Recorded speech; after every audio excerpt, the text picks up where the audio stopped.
This conference will now be recorded.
A very good morning to you all. Welcome from for the CAIR family. Welcome to all delegates, resource person to this national webinar organized today and tomorrow, that is 28 and 29 January 2022 on competency-based nursing education. Thank you once again for joining. Let me introduce today the resource person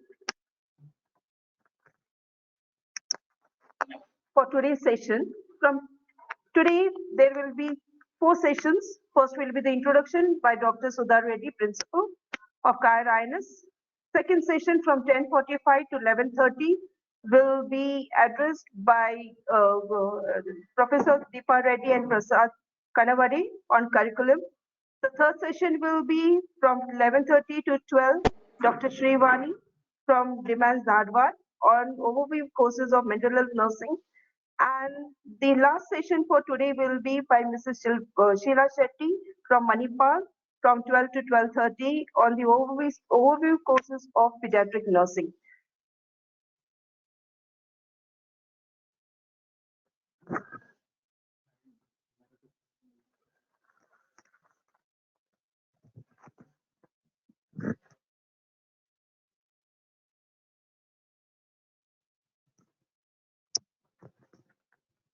Good morning to all. Today, I, Nirmala Fernandez, we take the privilege to introduce the first speaker for today on competency-based nursing educations, Dr. Sudha A. Reddy, Principal of CAIR INS Belgavi. Ma'am is UG from College of Nursing APMC Pune in 1992. She passed PG from KD Institute of Nursing Sciences in OBGYN Nursing Belgavi in 2000. She has already passed MPhil from Manipal College of Nursing, Manipal University in 2006, and she has secured first rank in this course. She has completed PhD in Nursing from National Consortium for PhD in Nursing, the Arthritis and Indian Nursing Council 2014. She is nominated member of Standing Regulation Committee of International Confederation of Midwives ICM for Southeast Asia. She is adjunct professor at Thomas Jefferson University, Philadelphia, USA. Participated as SOMI leader in exposure visit to Sweden in 2009. She is also a former chapter secretary, SOMI, Karnataka, and former vice president, SOMI, India, former vice president, North Region, TNA, Karnataka State Branch. She is part of many UGC, NAC, INC peer team visits for evaluation of universities. She has a master trainer for virtual capacity building program for midwifery faculty organized by INC and UNPFA, and also master trainer for helping babies breathe program. She has international exposure by attending and presenting in the ICM conferences overseas at Durban, South Africa, Toronto, Canada, Antwerp, Telford, United Kingdom for Royal College of Midwives conferences.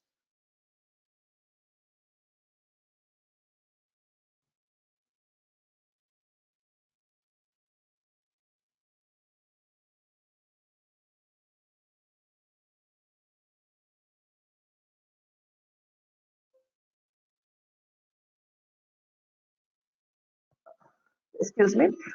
Ma'am is also a principal investigator for UKD project between University of East Anglia, Norwich, UK and Keele University, Belgavi, and visited United Kingdom twice in 2014 and 15. Ma'am is also a principal investigator for funded project on mental health for postpartum mothers with Thomas Jefferson University, Philadelphia, USA, which she has visited in 2019, and with Southern Cross University, Australia, for developing a M-learning app for UG students and communication skills in management of chronic diseases. She has organized many international and national conferences and workshops. She has total 27 international and 17 national publications in her credit. She is also a member of academic bodies and bureaus of various universities. She is PhD guide and an examiner. Manages dual role at hospital and nursing colleges. Advocacy Committee member in ANEI, that's the Association of Nurses as Executives India. Good morning, ma'am. Ma'am, we welcome you. Ma'am, you can take over the charge on the introduction of the revised BSc nursing program and regulations. Thank you, Nirmala. A very good morning to all of you and a happy new year, dear professional colleagues. It's a very warm morning because I am with many of my ex-students, colleagues across India and abroad, but it's cold because of the temperature today. This is a initiative which we took up because we thought that we have to implement the new syllabus of INC.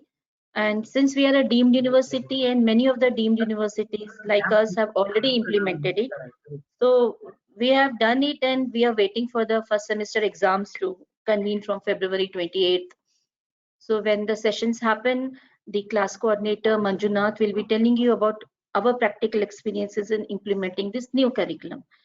With this, a very warm welcome to Rita Lakhani. She's behind Deepa Reddy and Prasad Kanvade, and I appreciate this initiative of hers. She's pushing her juniors up there, and saying, I'm there sitting here to support you, but you people take over. Shrivani, a warm welcome. I'll be meeting her at 11:30.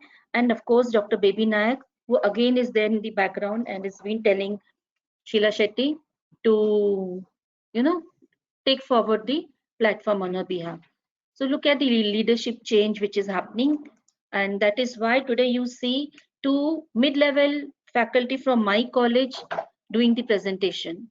We have given a big push to Department of Nursing Education in our college. We established it in the year 2010, and two mid-level teachers, who are not HODs, deans, vice principal, not very busy with other administrative activities, but who are dedicated, who took the initiative to run this department. I have made, like how medical education is given so much of importance, So we thought we will make this special department and do a lot of activities from this department. So this webinar is organized under the Department of Nursing Education, which is run by Nirmala and Umesh. And this is one of the first program this year which we are going to do. Otherwise, we have lot of calendar of events scheduled. There will be upcoming, events on artificial intelligence, then simulation-based education, and then aviate exhibition, outcome-based education, our finishing school, all that. So we are like giving more importance decentralization so that all the faculty who love to work are coming up, and of course there will be this specialty presentations and conferences hosted by the head of departments. But today we start with this, and it is very interesting, like how do we implement this new syllabus, and many of the state universities have not started with it. Some of the deemed universities like us have started with it. So with a small presentation, I would like to give a brief overview of this event. I, on my own behalf, on behalf of my faculty, my students, my PhD scholars, and all the university officials, welcome you all for this learning platform. It's a very formal thing, so anyone can stop and ask any doubts anywhere. And the main objective here is to get us all oriented and get through the practical problems which we are going to face or which we have faced. So I just start with the presentation. You know what happened when INC had revised the syllabus and developed the BSc nursing syllabus under the section 16 of the INC Act. This new syllabus came into being. And why we welcome this syllabus? Because I think we are the second council among the health councils who have started with this, because medical college started with, the NMC started with the competency based syllabus for the medical students. All of you who work with them know about their EdCom modules and other things, and a lot of changes which has been happening in them. And then nursing council is the second council which has started with the competency based syllabus.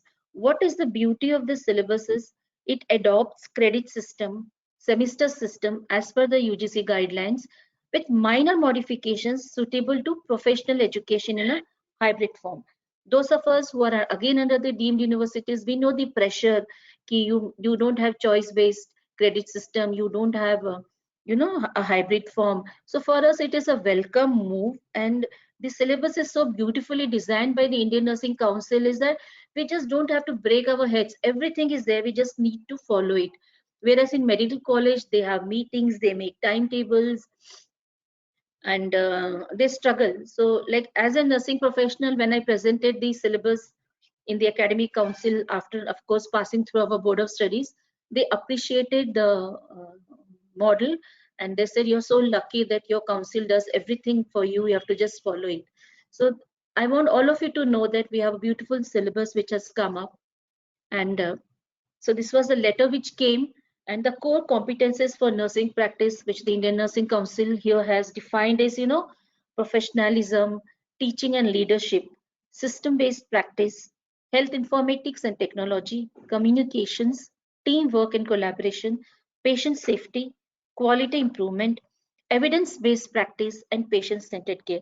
तो हम लोग इतने सालों से, from so many years we have been doing it, but to be defined so well, and like all of us can identify, हाँ मैंने ये किया, yeah we have done this. So these are the core competencies which were existing, which have been conceptualized and so well said by the council. What is the highlight of this program is, this is a 4-year full-time program comprising of 8 semesters, and it has foundational course, core courses, and elective courses. So that we must know कि अब से जो syllabus we will be following will have 3 types of programs: foundational, core, and elective courses. And the choice-based system is applicable only to the electives. So if someone asks you, "Arey, आपका INC syllabus is choice-based," always remember it is choice-based only for the electives and is offered in the form of modules. And modular learning is also integrated in the foundational as well as core courses, that is mandatory. So let us all know that We have three kinds of courses: foundational, core, and elective courses. Choice-based system is only applicable to the electives in the form of modules, but that is not the end of modules, because modular learning is also incorporated in the foundational as well as core courses. So some of the modules are also mandatory. This revised curriculum embraces competency-based and outcome-based approach throughout the program, which integrates the mastery learning and self-directed learning. So self-directed learning is very important. Those of us who have undergone NPTEL courses or app-based learning, how easy it is. Like, we don't have to spend Saturday afternoons to take this extra value-added courses and this extra modules. They should be in such a way that the student completes it at their own pace, at their own time, and finish it off. Because all these are important when we are trying to adopt the national education policy in the curriculum. And then what is the focus here? Mastery of competencies is the main focus. What competencies? The competencies which reflect the areas of cultural diversity, communication technology, teamwork and collaboration, safety, quality, therapeutic interventions, and evidence-based practice. Like, you may say कि हर जगह competencies क्या? Like, suppose there's one unit where you have communication skills, then they have told, specified how can you teach communication skills by lectures. What is the main way it can be learned is role play, isn't it? Admission and discharge, role play. So, then when you look at this, you feel that role play kaise sikhaye. So why can't we have, something innovative in the college? Have a theater club where some teachers and students who like acting, dramatics, it's created, and you train the students how to do role play. So this is how every sentence and everything gives rise to a new way. Like, you have English language communication. Itne din to we have some English language teacher coming and teaching English. But now the syllabus says ki hearing skills, listening skills, speaking skills. So now there is a mandate to, establish a computer lab, a English language lab, and then you need to have an English language software. For that, we had visited the international school of ours to see wo kaise language lab set karte hain. Then there's a Wordsworth software, 1.5 lakh or so it costs. Then we need to, install that software in all the computers. The students learn, teachers are trained. So these are the new things which will come up into the system when we want to really implement all these things. So this is how the credit to INC, that I have taken this diagram from there. So we have credit system and semester system. So I told you foundational courses hai, core courses हैं, and elective courses हैं. So which are these foundational courses? They are the basic, applied, basic, and behavioral sciences courses. And core courses are the courses which are truly nursing courses, like nursing foundation, community health nursing, adult health nursing, which is the med-surg actually, child health nursing, mental health nursing, midwifery and OBG nursing. And then you have the elective courses. So they have been divided. More will be spoken about this by the resource people who are going to deal with them, but just an overview that you have in the first semester only communicative English, applied anat, applied physio, applied socio, applied psycho, and nursing foundation. And here we have only 2 university exams. So this semester my students are going to have only 2 exams at the university level, which will be anat, physio together and socio psycho together, because nursing foundation is internal subject here in the first semester. Communicative English is an internal subject. And in the semester 2, we will have applied biochem and nutrition, nursing foundation 2, health, nursing, informatics and technology. And then we'll have the final exam of foundation. I will not go to the other semesters because the teachers after me will be dealing with this. Just there are 7 semesters and 8th semester is internship, which is intensive practicum, which is a complete full-time residency posting. This is not the first time you have a competency-based syllabus in nursing. Nurse practitioner in critical care nursing is a program which is competency based. So this is the second program in the nursing curriculum which is following the competency based system. Now, what are these elective modules? Like, if I go back to the last slide, we said foundational course, core courses, and elective courses. So what are the elective modules? So number of electives which need to be completed are 3. So पूरे 4 साल में any 3 electives has to be completed, and every elective module, and these electives are going to be in the form of modules, and every module will have 1 credit, and 1 credit is equal to 20 hours. Those of you who have children who have studied in engineering, or your husbands are from engineering college, pharmacy, you know this system, and you know what credit is and what is the grading there.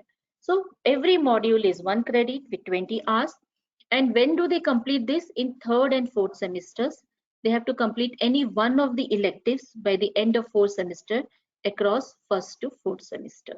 So they have a choice of 2 years here, because 1st, 2nd, 3rd, 4th. So first year mein, 1st and 2nd mein students are very new. They are doing the first aid module. So it is okay. They can follow, start it in the 3rd and 4th semester, which is the 2nd year, and they can complete any one of these volumes. Human values, diabetic care, and soft skills. Ye kahan se milega material? Everyone asks. So slowly the learning resource material will be provided by the council, but we have all the freedom to take up these courses from any of the associations or any of the teams which provide this, adopt them in your university, get them passed and do it. Usually soft skills, life skills, the NSS officers can teach because they undergo a training and they can do that. Or you can have a MBA teacher who can come and teach these things. They have their set modules. So you have to adopt to some standardized modules and give it to your students. Not wait ki when will it come from INC, how to get it. You have to adopt it and provide it to the students. Then in the 5th and 6th semester, you have to complete any one of the following before the end of 6th semester. So itne sare courses hain, like CBT, personality development, addiction psychiatry, adolescent health, sports health, accreditation and practice standards, psychology, menopausal health, health economics. So there's so many choices and you need to complete any one. And in the 7th and 8th semester, you have to complete any one of the following, that is scientific writing skills, lactation management, sexuality and health, stress management, job readiness and employability. So you understand, you have to have उन 3 में से एक, इन सब से एक, और last वालों में से एक. Only any 3 modules have to be completed. We still have time because by the time we move to the 2nd sem, many of us across the universities and even INC will start developing these modules, providing them to us, and it will go on. So we don't have to take stress of this. We have to only worry more about the 1st semester now and start working on it. Like if you look at the lactation management in the 7th and 8th semester, we have a lot of LMS platforms across India. If you look at Astrika is a LMS platform provided free of cost by Jahnavi Nilekani. She's a daughter of Nandan Nilekani. So we have tied up with her. So she gives us a free platform of our LMS. So what we have done, our value-added courses on lactation management, we have refined it and we are uploading it on the platform. We have faculty from OBG like Asha Bhatt, Shubha, Shweta, they all are working on it. And it is so interesting to learn how to upload it. You should have copyrights, you should have no plagiarism, and then they upload it in their website, which is available to everyone across the India. So you have to look at these platforms. Many of our nursing colleagues are working on Moodle and Swam Ganga. So these are the places where we really need to now upgrade our skills, get oriented to getting into these things. So what is the summary of the revised syllabus? It is कि पहले educational system जो था हमारा 4 year का programme था, annual yearly based curriculum था, but change reform क्या हुआ है, 8 सेमिस्टर्स आए हैं, क्रेडिट आया है, चॉइस आया है, and outcome based semester system है. Like many of us are relaxed now, we are not worried about the outcome based semester system except the deemed universities who go for NAC, because you need to have program outcomes, you need to have course outcomes, you need to develop graduate attributes, you need to map them, you need to have them done for every year, and do a outcome analysis. So that is an entirely different thing which we should not break our heads, except fortunately or unfortunately deemed university like ours across India, all of you have been doing it. So this is the outcome based semester system, which can be an entirely different webinar on how to do it on POs, COs and other things, but this is what is changed now. Yearly से semester हुआ, credit based हुआ, choice based हुआ और outcome based हुआ। Reform areas में जो teaching learning methods जो existing system में थे, we had lecture discussion, case discussion, demonstration, module based learning, seminars, flipped classes, group work, role plays. Now what are the change reforms other than this? You have elective modules, you have simulation, you have panel discussions, videos, slide presentations by students, and problem based learning. So many of us are already practicing flipped classrooms, problem based learning, and we have this group projects. So these are already happening, so which will be more emphasized now. And what was the assessment methods previously? We had essay, short essay, objective type, assessment of clinical skills using observation checklist and auspice. But now little bit of changes. You have very short answers, MCQs, OSCE, DOPS, direct observation of procedural skills, and quiz, which are newly introduced here. And what about the credit hours? पहले तो credit hours नहीं थे, but now one theory credit hour is 1 hour per week per semester, but one credit practical or lab or skill lab or simulation lab hour is 2 hours per week per semester, and one credit clinical is 4 hours per week per semester, and one credit elective course is 1 hour per week per semester. Here I would like to focus on the second point, which is practical labs, lab and simulation labs. We'll have to change our whole attitude and keep the labs open, because many of the colleges, the labs are open only during or before inspection. But now we need to have more budget, from your university, from your management, you need to create separate budget for getting your lab equipments updated. You need mid-level fidelity simulators, because very high levels simulators are very costly. They cost 3 lakh, 1 crore, which your management may not give. But if you're sharing those, clinical labs, simulation labs, central simulation labs with the medical college, then you can have a scheduled timetable for posting your BSc nursing students. But all of us have labs in our colleges. We need to upgrade them. Like we have around 3 Lardial dummies, Annie, which can have simulation, and we are upgrading the midwifery lab. We have purchased many new simulators. So now simulation is the new thing, and that is why Indian Nursing Council is also inviting the teachers to attend the simulation training. If you go to the website and you see, they have 2 types of simulation happening at the SG university. One is for all the faculty. So if 4 faculty go, they sponsor 1 faculty. So if you take permission from your management or university, like they can sponsor the travel or share the costs of this. And then there's a different midwifery simulation training going on there. So this is the new thing in nursing, where you have more emphasis on lab. We have been practicing, like in our timetable, we have lab classes, and because we have 100 students, all 100 students in a midwifery posting becomes very difficult. So if 20 are in labor room, in the antenatal waiting area, some are in the gynec ward, PNC ward, then we put 20 people on rotation in labs. So they sit and they practice the um, procedures, drugs, study, instruments. We have animated, laminated cards describing the instrument in detail. So they sit and study. So we have adopted this lab system very well. And one advice is that we need to do it and have budgeting for it, and ask our management to get us more of simulation kits and mannequins. And of course, I need to tell little more on this slide that this is a time to collaborate with your engineering college colleagues, because they want interdisciplinary collaborations. You can have them, you can tell them ki civil engineering, mechanical engineering walon ko bolo, can you develop something and give us?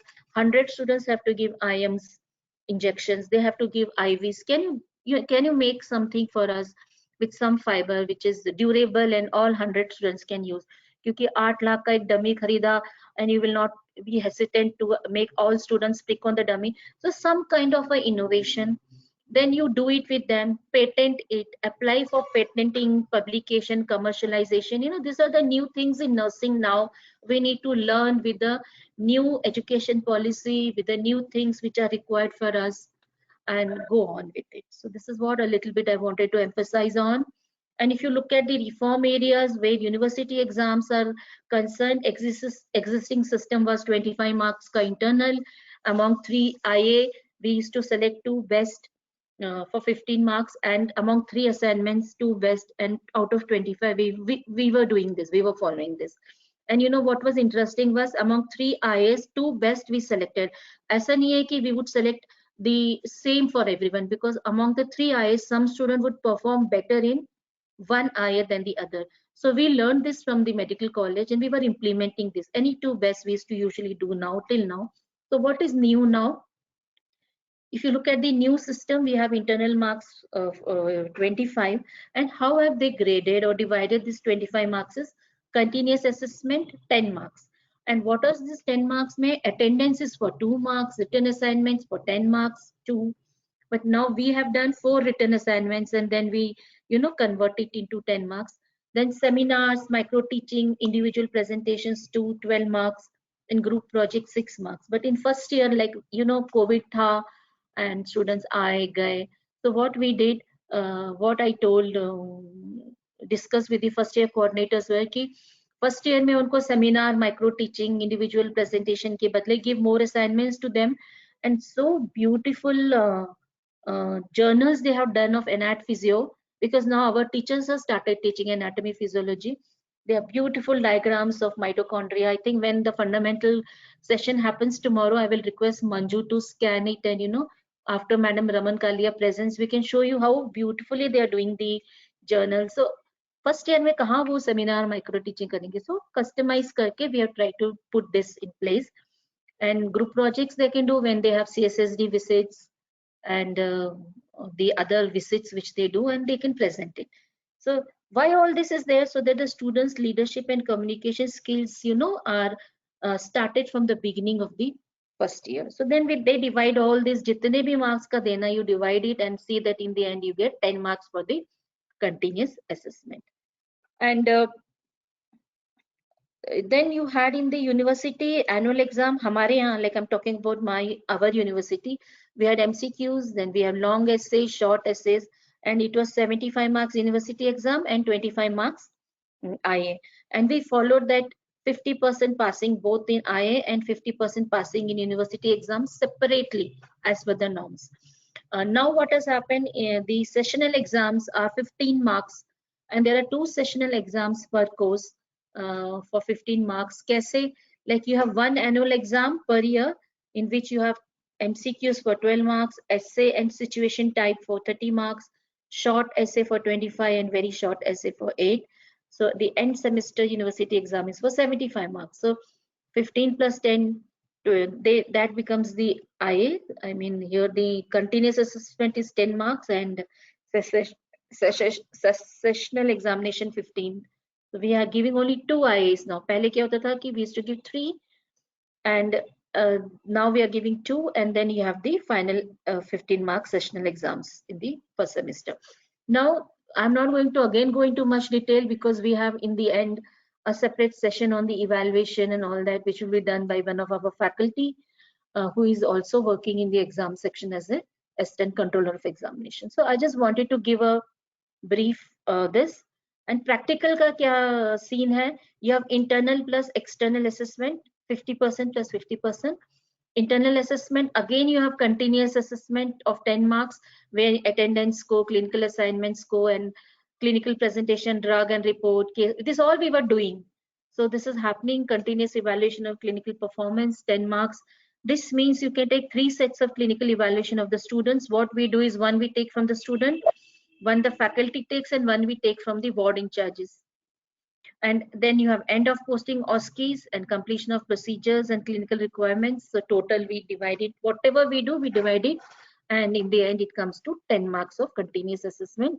And then in practical, again you have 2 sessional exams of 15 marks each, and OSCE is there. So abhi jitne bhi practical honge wo OSCE se honge. You'll have 7 or 8 stations with a rest station in between, and it will be of 10 marks, 2 to 3 hours. There will be different teachers, or some stations do not require a teacher, only a chit is kept, and you tell them this is it, how will you manage? So they have to sit there and do it and come. Then you have direct observation of procedural skills, dopes, naam badal gaya hai, but we were doing it. So this is at bedside, which you will be doing and observing, and then we will divide it into 2 and 15 marks. So this is how we are going to do. In some universities like ours, we were already practicing OSCEs for IAS, but the challenge now for us is to do OSCEs for the final exams, and the teachers who come in as outsiders should also be, oriented to this. So this is a challenge, but luckily we can use internal teachers for OSCE in different tables and do it. So these are some of the reforms which is happening. And like this is an example of the master in clinical rotation plan, which we had planned for the first years. And I think fundamentals के जो भी teachers पढ़ाएंगे, they will be talking about it. Then I thought कि like what हमने किया था first semester का 10 weeks, we did theory complete block for first 10 weeks, and next 10 weeks we had partial block here. Then we have prep leave, then exams we have from 28th of Feb for them, and then we will start in the second semester with little theory block and partial clinicals. So we have been doing it, and this is how we have lots of wards. Like we are a 2,400 bedded hospital, so we have lots and lots of wards, so we have enough place to post them for their initial posting. So this is how we have planned. And we have a calendar of events, which comes from university, like our dean and HODs sit and prepare. We discuss, we send, it comes printed for each student from the university. So as per that, we have our targets, and we know this is how we are going to do it. So 2 IAs as per INC guidelines, and schedule university theory examinations in the month of Feb. We have little bit postponed from 22nd to this, because we have our NAC coming up, NAC inspection.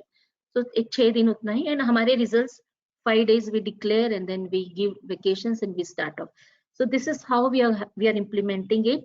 Just an overview, like it is easy to adopt. There's nothing difficult in doing it, and any help and guidance is required.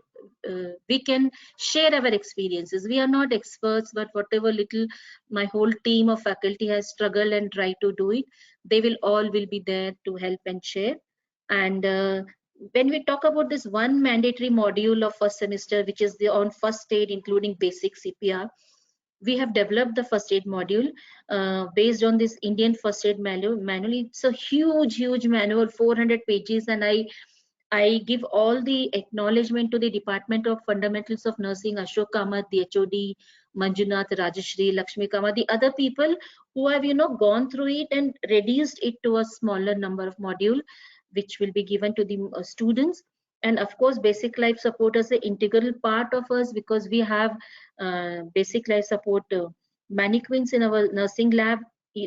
Though dental and physiotherapy students come and practice it here, so we have it for our students, and we will be doing it. And then this new thing which I have put a diagram here, thanks to Manju, he put it and gave it to me and Ame. Like we have to move on with the new syllabus. So we need English language lab, we need computer lab, and we need to equip the English language lab with this software, which we learn Wordsworth English language software from our English medium schools. They are already implementing it. When I went to ask them about this, they said, "Madam, आपको ये चाहिए? अभी तो हम Oxford का ले रहे हैं." So look where the schools have evolved. Primary schools, we know, when we were learning how it was, and when our children are learning in schools, how advanced they are. So we need to also do it for nursing, and these are some little things which we really will have to change and do, and welcome the new syllabus, because it meets the national education policy requirements, and it will have a global syllabus which the students will cover. And Indian students are always welcome everywhere, but they will be more well equipped with it. With this, I think I will end it up, because the other speakers are waiting, and I just wanted to give a general overview. I'm so happy to see all of you here, and thank you so much to each and every one of you for a patient hearing. With this, I wish you all the best, and thank you. मैंने बंद ही कर दिया शायद.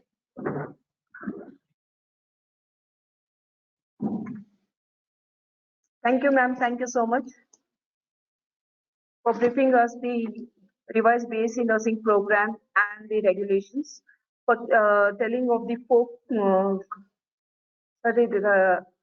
core competencies for the nursing practices. Anybody is having any questions?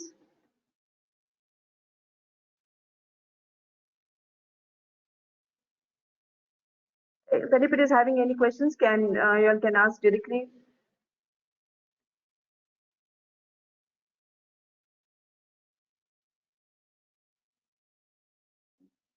We'll start with the next session. They can put in the chat box. Yes. And welcome to Prasad and ma'am. All the best. Yeah, thank you so much, ma'am. Thank you so much.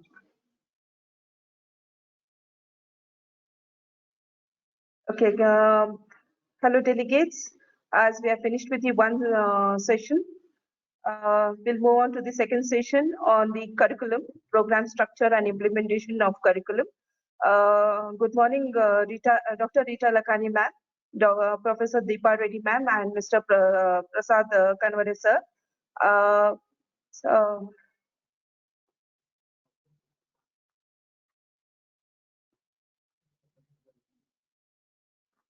Can we start, ma'am?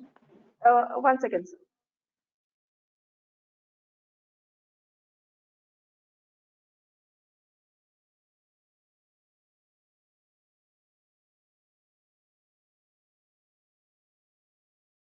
One second, sir.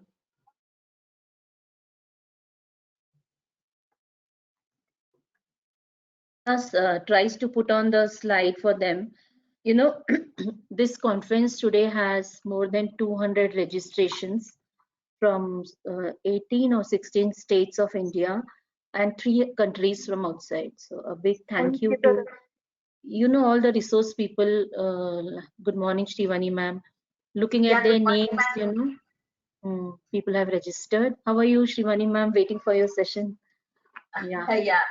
Actually, I am suffering with the flu, ma'am. Actually, I'm very down. Actually, somehow. Oh my God. Thank you, thank you. Take care, ma'am. Yes, ma'am. I Okay, took Nirmala. vaccination. Maybe that is the effect of vaccination. I don't know. Monday I took vaccination.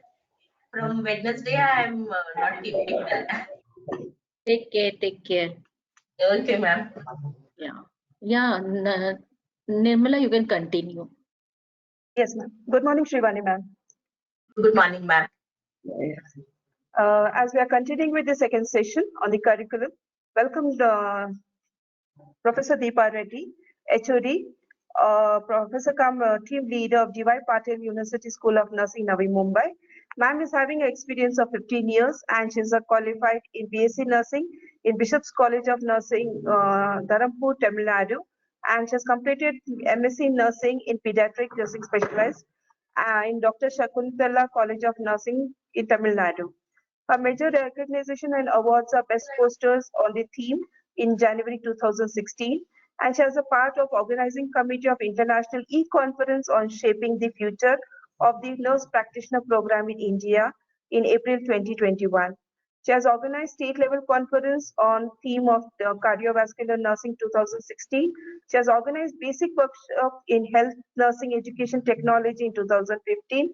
She is certified for appreciation from TNAI in 2014-15. She has already secured second prize in dissertation in 2007-8, and she has 6 publications in national and international journal. Along with her, Mr. Prasad Kanavadi will be talking on the curriculum. Mr. Prasad Kanavadi is assistant professor in the same institute, DY Patel University School of Nursing, New Mumbai. He's completed his BSc Nursing in Pravara Institute of Medical Science College of Nursing in 2015 and completed MSc in Community Health Nursing in 2018. Six Sigma, Green Belt Quality Control, Infection Control certified from NHC Academy 2019. His interests are in public health awareness program conduction, innovation teaching, and learning and research. So, Professor Deepa ma'am and Mr. Prasad, you all can take a charge. We'll be sharing your discussion. Yes, ma'am. Thank you for your beautiful introductions. Now I request Prasad to start the presentation. Ma'am, there is no sharing option for me. Can you give me sharing access? So connecting once again.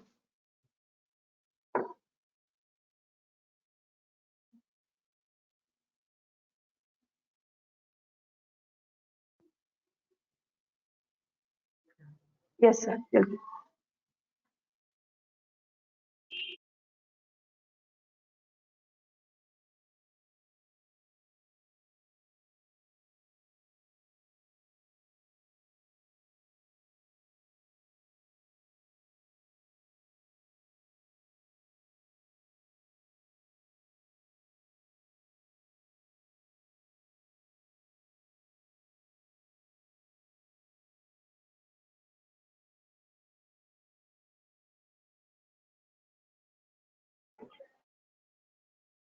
Unmute yourself, Prasad, sir. Yeah, thank you.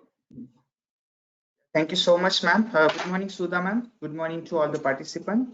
It's our privilege and honor we are the part of this conference and we are invited as a speaker. We are going to deal with today's presentation. Program structure and implementation of curriculum for the revised syllabus of BSc Nursing curriculum. The friends, we know the change is a need of today for the brighter future tomorrow. The friends, let me know, yesterday we were undeveloped, but today somehow we are developed a lot. Yesterday, we all were facing many difficulties for the food and many other things. Basically, we were poor, but today we are rich at some extent. The change with the competencies and the challenge and update ourselves as the generation change and the technology change. But the same way, we also has made the many changes in our curriculum in the field of nursing and the field of nursing as well. The Center for Curriculum Change is the learner. As we have the generation change and the many competencies and the challenges have come up, many standard and we need to set our standards according to that. The learning competencies we have made the certain changes in our curriculum system. Learners are the reason why the curriculum has been revised and the change. There are many stakeholders like teacher, institutions, administrators are responsible for enabling the change in the field of this curriculum. Curriculum provides a map for how the student will master the standard and the competencies. Decision about what the map looks like are made by the regulatory council, universities and educational institutions, faculty and the students. These roadmaps provide directions for the institutions and the teacher, how the plan can be implemented throughout the period of time in the BSc Nursing. The teachers are mainly responsible for the providing instructions by identifying the teaching practice that are affected for all the that is effective for all the students and to be creative in engage students in learning using the latest educational technology based on the individual learners' needs and the generation differences. This curriculum has been changed into the periodic revisions as per the semester, and it's mandatory to integrate the growing trends and the changes in the national and the global educational health system. As per the newer generation and the students and their aspiration, we have made the change into this curriculum system. The light of all this revision, BSc Nursing curriculum has been undertaken for this today's presentation. Let me tell you about the philosophy of nursing. The nursing is the profession which is well disciplined, which utilizes the knowledge derived from the art and the science, which also deals with the physical, biological, and the behavioral science as well. The humanities and the human experiences are the major core values of this nursing profession. Nursing science incorporates the clinical competencies. That's not only deal with the teaching and one aspect, but we must have the clinical competencies when we work in the clinical side. When we work with the many other competency areas and we have the use scope, so we must have the critical thinking. There must be the proper communication system and the teaching, learning and professionalism. It's a major part of this nursing profession as a nursing science.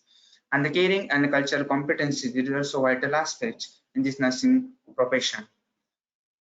Nurses correlate with the many other disciplines, like to solve the individual and the community health problems. As we know, with having the use scopes, we work beyond the clinicals. We also having the scope in the field of community as well, occupational health, school health, and many other areas. So definitely we must be having collaborated with the other health professionals and well disciplined with them.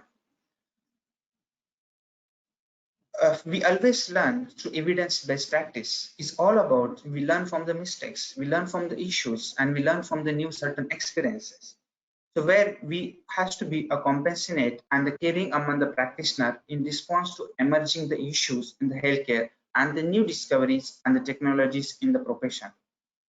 Nursing practice requires the professional commitment to the professional development and the lifelong learning. It's the profession that each and every day in the field of clinical as well in the field of teaching, is every day gives you exposure to the many learning areas. The person who is the specialized in the nursing, we cannot say the specialized that will be continuing day-to-day learning throughout the period of their service. Nurses and the midwife recognize and respect the human differences in the diversity of the populations. It's our role when we deal with the clinical side.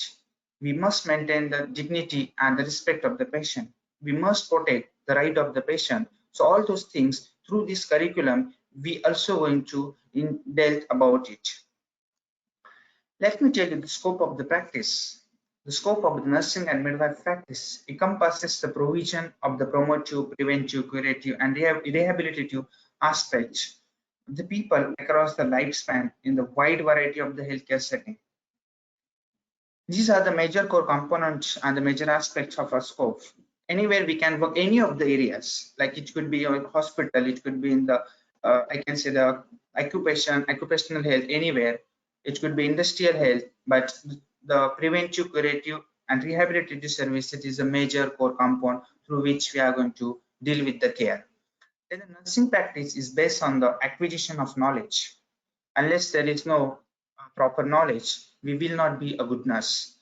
Definitely, acquisitions of knowledge, understanding, attitude, competencies, and this different skill through the INC circular and the practice standard is a major aspect of our nursing practice. There are certain competencies with the students that must be acquired during their training period.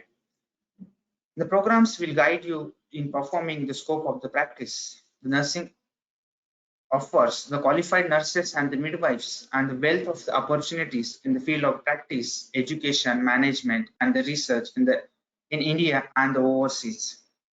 We not only have the opportunity to work in the field of one particular thing, but also we'll be dealing with the in the field of clinical practice, education we have, and the management where we have the many administrative role, and the research is the huge area through which we can work after this BSc program.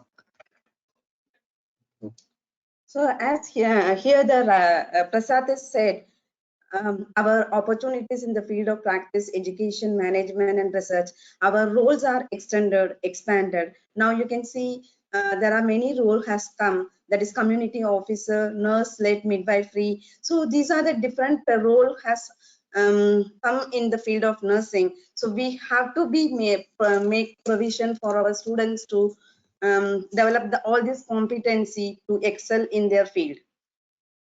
For that, in the nursing program, as Sudha ma'am said, the nursing program, it is divided in 8 semesters. The duration of course is not changed. It is 4 years, but only the things is yearly pattern is changed to semester pattern. So in that, I'm going to deal about the credit system and semester system and competency based curriculum. The entire curriculum is divided into 3 aspects, that is fundamental courses. It is consists of applied, basic, and behavioral sciences, and the core courses, that is clinical nursing subject, that is nursing foundation, community health nursing, adult health nursing, child health nursing, mental health nursing, midwifery, that is OBG nursing. So these are the second component of the curriculum, that is core courses. And the third component is elective courses. These elective courses, as Sudha ma'am has listed 17 elective courses. These 17 elective courses that student can, this is choice based system. So the student can choose which course they can take it for their credit. And then among all these 8 courses, they have to complete 3. One in 3rd semester and 4th semester. Second elective courses, they should be completed in 4th and 5th. And then 3rd, they have to be completed in 6th and 7th. So these are the courses, these are the elective courses are added in the syllabus. So what are the major curricular changes? What are the major highlights of in the syllabus? The syllabus is based on UGC guidelines. They are used hybrid form to suit professional education, and they have included credit system. Earlier we were having of grading system, so now they included credit system in the curriculum, and the semester system, that is 8 semester in all 4 years. Then choice based for elective courses. As I told, there are three mandatory, they have to complete the elective courses, and competency based curriculum, that is 10 core competency we have to build or develop in the students. So these are the 10 core competency for nursing practice. It is adapted from NLM model and then and Massachusetts model. The first core competency is patient-centered care, and then second, professionalism, third, teaching and leadership, fourth, system-based practice, fifth, health informatics and technology, sixth, communication, seventh, teamwork and collaboration, eighth, safety, ninth, quality improvement, 10th, evidence-based practice. These all 10 core competencies are included in the syllabus, so I am not going to deal much in this. The teaching and learning approaches and the method.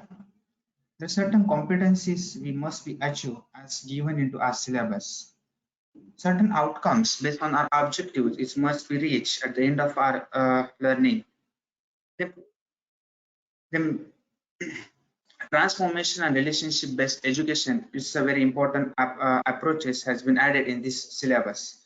Transformation and relationship is nothing but, that means we must have related subject, like the patient with the anxiety, we must have used a relationship with the behavioral science. The patients with the pain, so we must have the transformational and relationship with the anatomy and physiology subject. So that's what the curriculum is talk about. The blended nursing approach, this also new concept has came up into this new syllabus. So the blended learning approach is nothing but the teaching is not a one method of to teach. There are other methods must be used by using the scenario, by using the simulation learning or the reflective learning, it must be there. For an example, if I am teaching the primary health concept, so I must have field visit as well. I must have show them a module of primary health care. I can also teach the primary health care in another way, that is I can directly visit to the primary health center and through which I can have them. Even I can make a family visit and through which I can teach the student how the concept has come up as the primary health. This is all about the blended nursing approach. We well designed and the well has came in our syllabus. The simulation, skin lab, and the clinical learning, the mastery learning and the self-directed learning. This is also a new broad concept has come up. Previously, during our education time, we never used to expose the simulation. We used to have certain skin lab sessions and we directly used to expose to the patient side. But now the practice and the practical aspect is given the major core aspect, through which unless we are not practice in simulation and skill lab, we will not achieve the mastery when we are working at the bedside. Even modular nursing, as Deepa ma'am and Sudha ma'am rightly said, the modules are the mandatory. There are 17 modules, but out of which the 3 are essential and it is made mandatory, that must be completed. The curriculum quantitative revisions. If you see into the old syllabus, there are a number of courses were 23, but recently we have 30 new courses. Two new courses has been added, and the course separated into 5, part 1 and part 2. As such, 5 new courses is been there. Total number of weeks planned for 1 year, that is 37.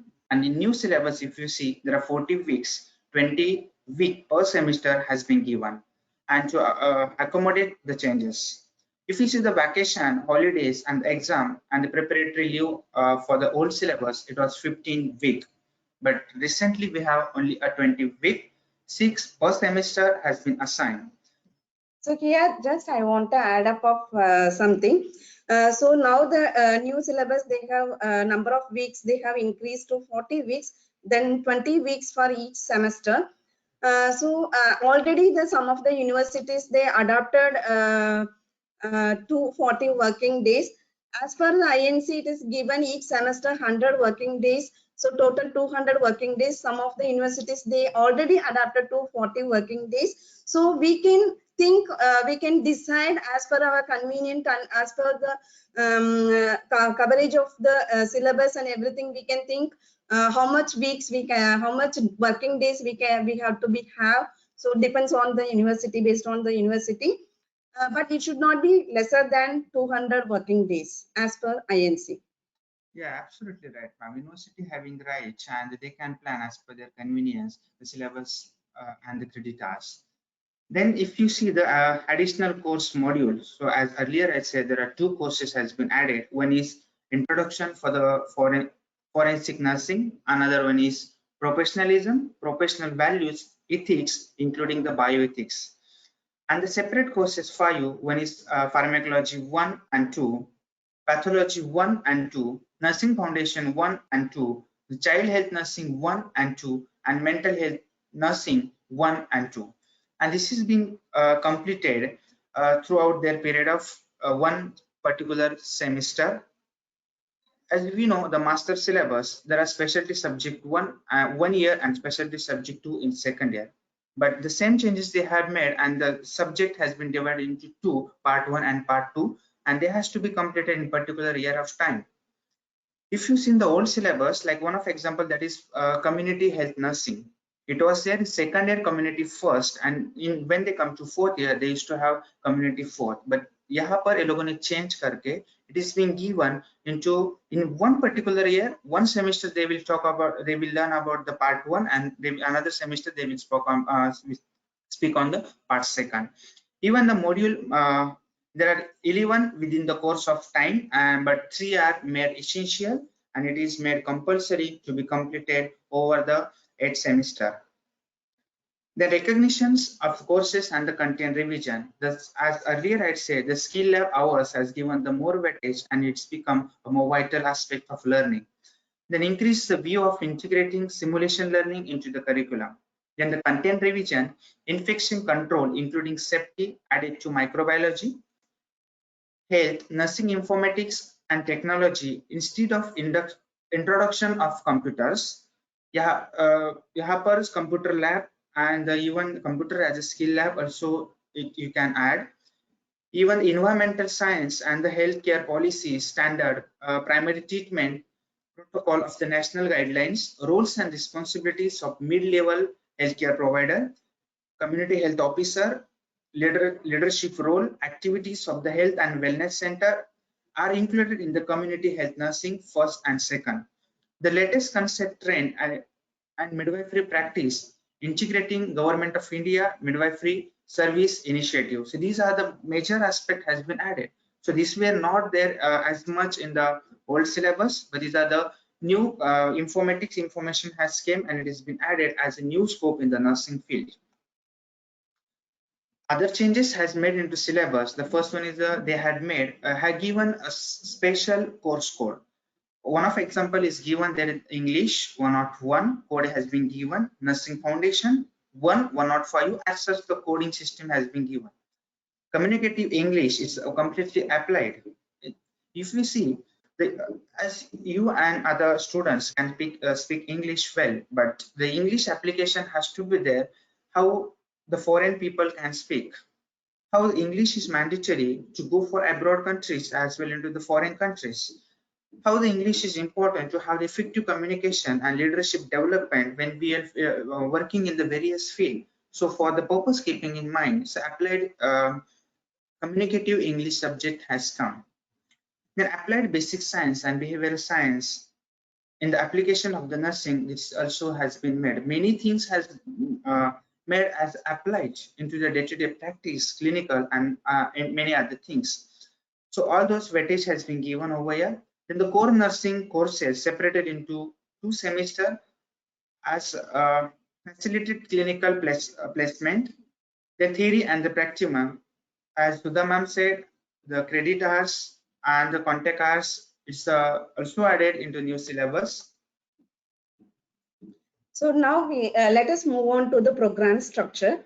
So the program structure, if you see, it is we already told there are 8 semesters. So each semester we have almost 6 to 4 subject in the semester, and each semester we have mandatory module also.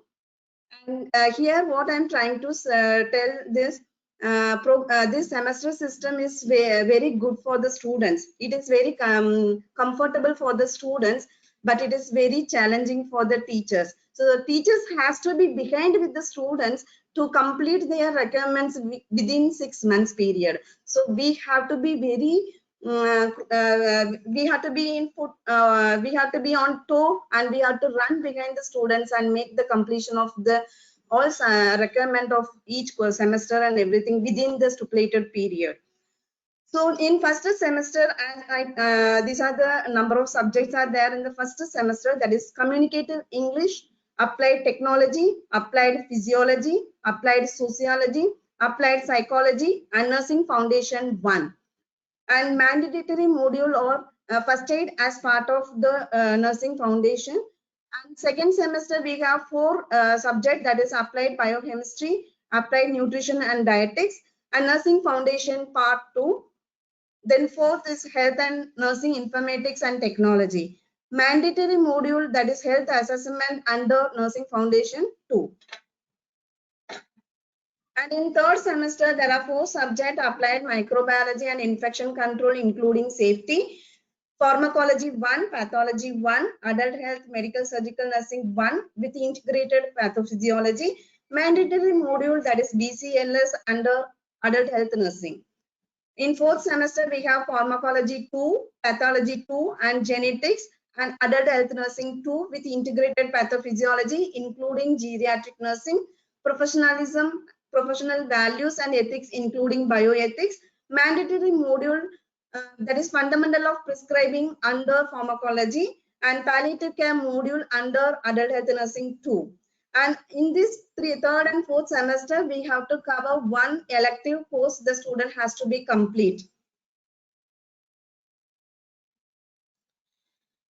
And in fifth semester, the child health nursing 1, mental health nursing 1, community health nursing 1, including environmental sciences and epidemiology, educational technology and nursing education, introduction to forensic nursing and Indian laws. So if you see the earlier syllabus, we have child health nursing in 3rd year, but now it is divided in 5th semester and 6th semester.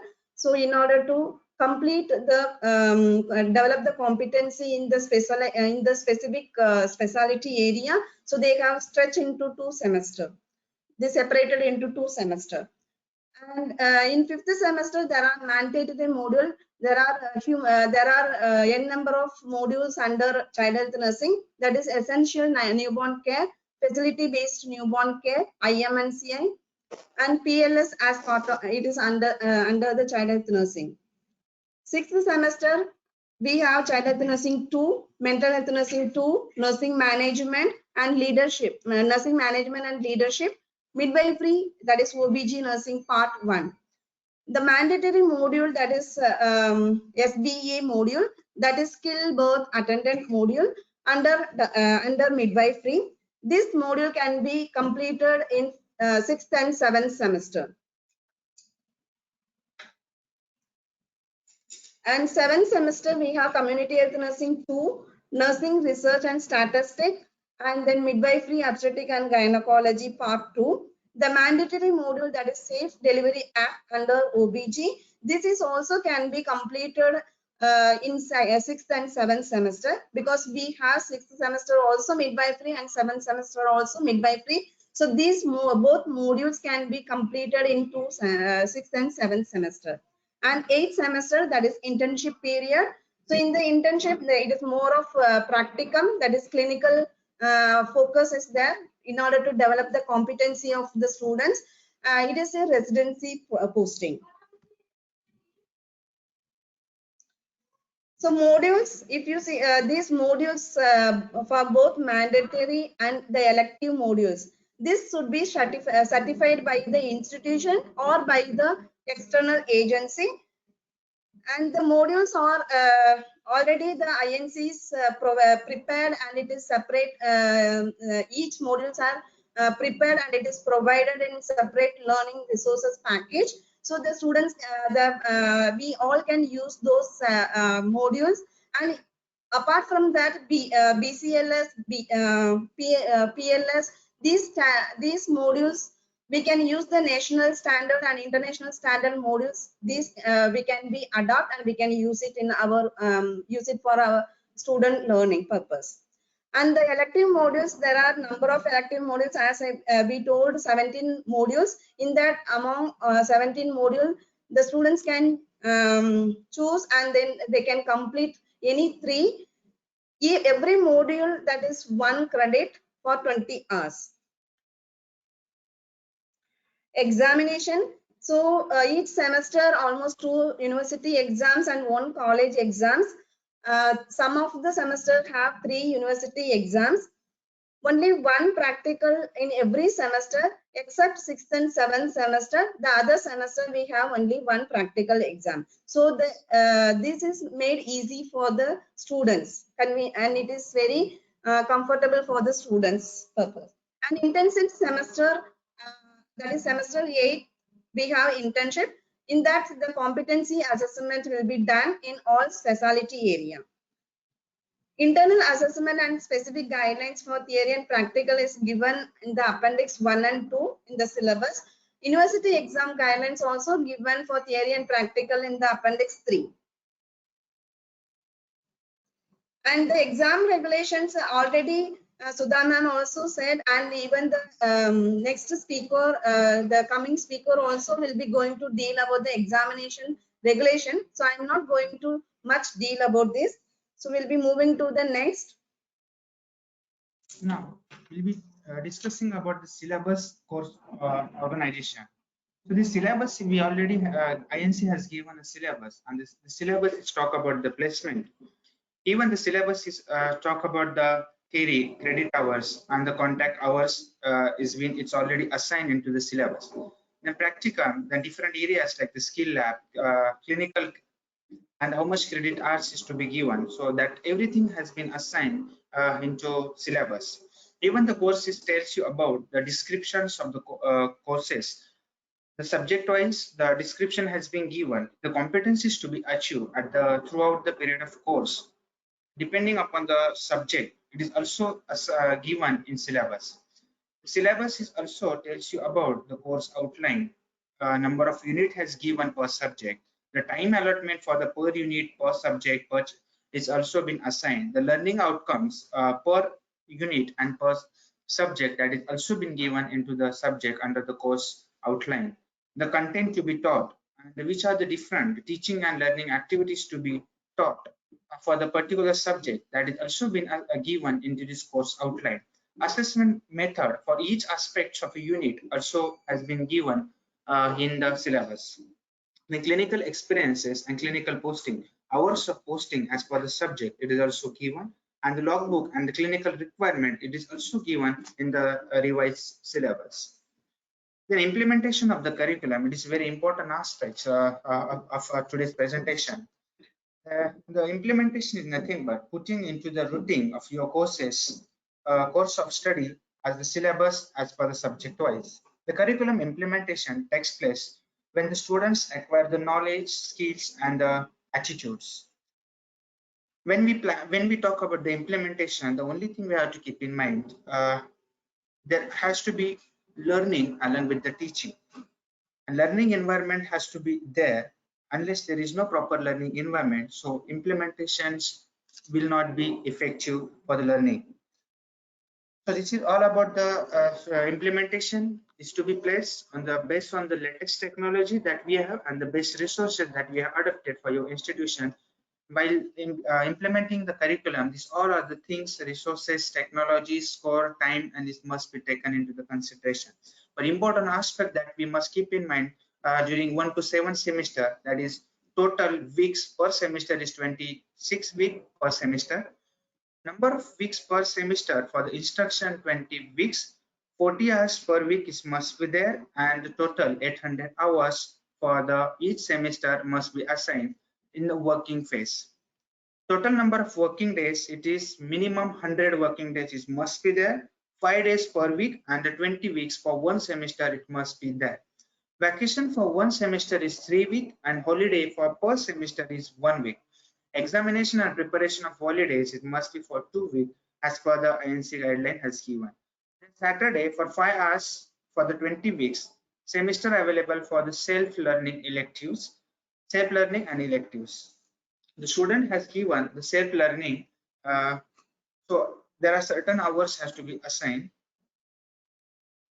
Then implementations of the curriculum in 8th semester.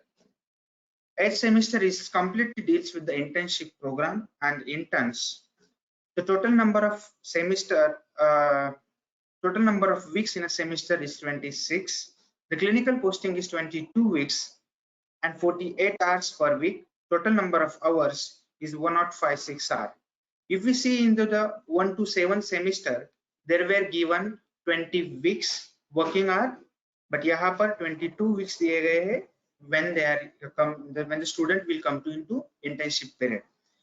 And vacation, holiday, and examination, it is also only kept 4. But if you see 1 to 7 semester, it was 6 weeks, and there were 20 weeks. But vacation for 1 week, holiday for 1 week, examination and the preparatory holiday is for 2 weeks.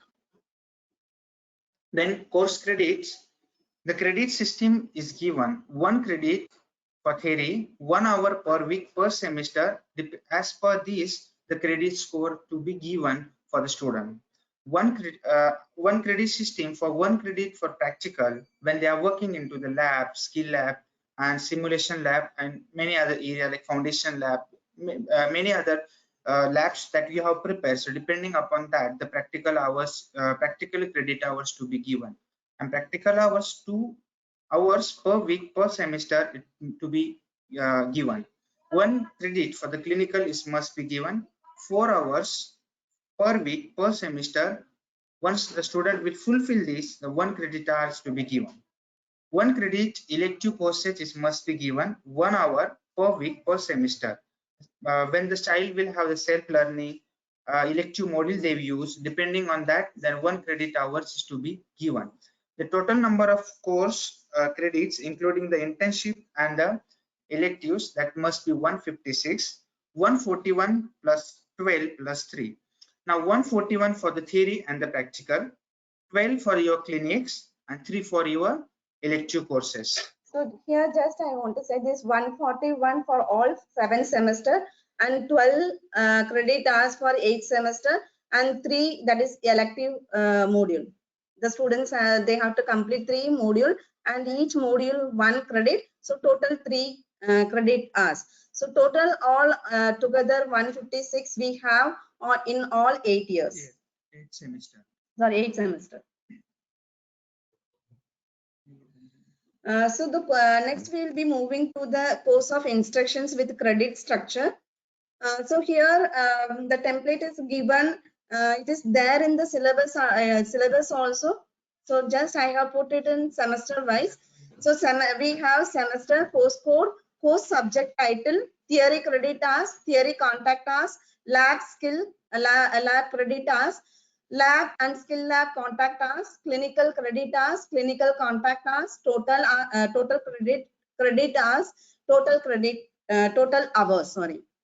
In first semester, you can see the course code is given for each subject, and the course subject. These are the course titles. Already we have discussed what are the subject we have in the first semester. And each subject they have given their contact hours and the credit hours are allotted for each subject. So total in first semester we have 24 credit hours. So in that in first semester we have only 720 720 hours. The other semester we have 800 hours, but only in first semester we have 720 hours. Among all this 720 hours, 640 for instructional hours and 80 for self-study and co-curricular.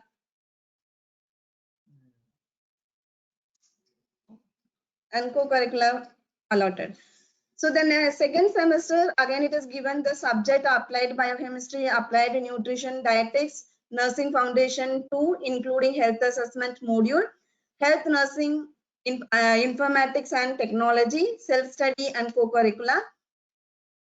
So here again it is given the credit hours, contract hours, all the it is for given for lab as well as for the clinical for each subject, and the total credit hours is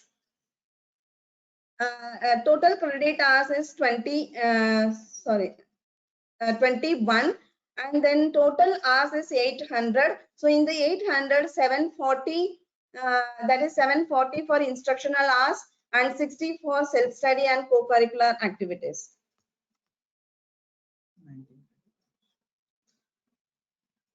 In third semester, the subject title and the subject code is given. Again, the hours are distributed for each subject, and the total credit hours is 19, and the total hours is 800, and among that 780 is instructional hours and 20 for self-study and co-curricular activities. As the semester go ahead, the self-study and co-curricular activities is reduced. So in the fourth semester, again we have the subject and as well as the distribution of hours, contact hours, credit hours and everything. So the total credit hours in fourth semester is 19, and total hours is 800, 760 for instructional hours and 40 for self-study and co-curricular activities. And in fifth semester, the total credit hour is 21, and then total hours is 800, 760 for instructional hours and 40 for self-study and co-curricular activities. And the sixth semester, again we have 18 credit hours, and total working hour is 800. There is no self-study and co-curricular in sixth semester. And the seventh semester, we have 19 credit hours and 800 instructional hours for theory and the skill lab and the clinical hours. There is no self-study and co-curricular hours separately is not given for the not given in the seventh semester. And eighth semester, that is internship. So internship in all these 5 specialty, we have to allot the students. That is community health nursing 4 weeks, adult health nursing 6 weeks, child health nursing 4 weeks, mental health nursing 4 weeks, midwifery 4 weeks, total 22 weeks. 1 week for holiday, 1 week for exam preparations. So the total hours are 1056, 4 hours, that is for 22 weeks. So total 88 hours into 12 credit hours. So total credit hours are 12. Then the revised syllabus, the distributions of the credit hours and the percentage of the theory and the practicum. So that's we are going to deal in this slide. The theory for 1 credit for the 20 hours. The skill lab, there are 15 credits given, 1 credit for 40 hours. The clinical, including internship, there comes 36, 1 credits for 80 hours plus 12, which is being given into internship. Then elective for 3 credits is to be given, and total number of credits, that is 141 plus 12 and plus 3. The practicum, the practical is to be in 7 semester. That is lab and skill lab, simulation lab. There are 600 and 70% is to be given for the practice. The clinical, almost 83% of the clinicals is to be assigned for the student, which comes to 2,880 hours. The total 3,480 hours is to be assigned into 7 semester. So just here I want to add up of things. So here the skill lab and simulation lab, they have given 17%, that is 600 hours. So even if you want to be, if you want to increase, the limitation is given 13%, you can increase more than what they have given by INC.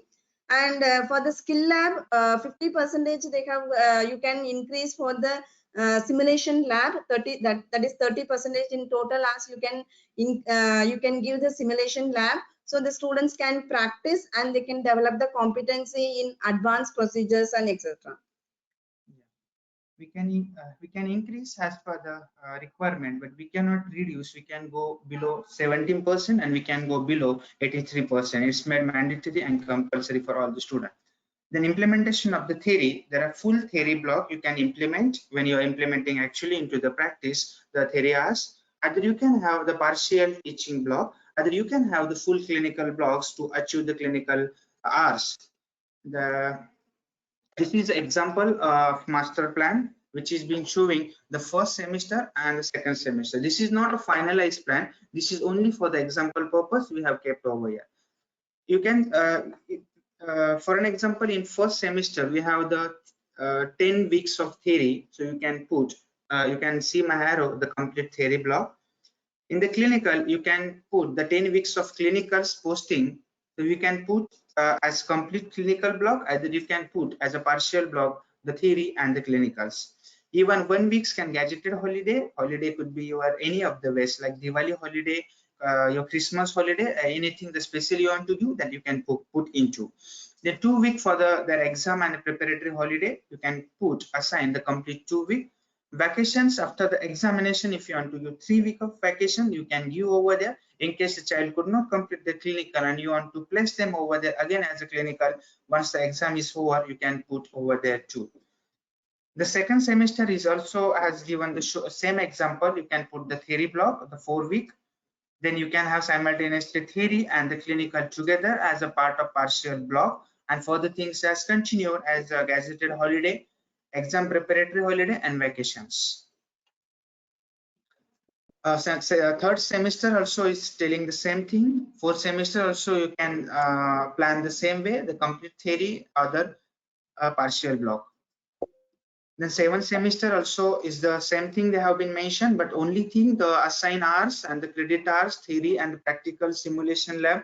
So as per this also you can plan, but the things has to be completed within a period of time, that is 26 weeks, not beyond that.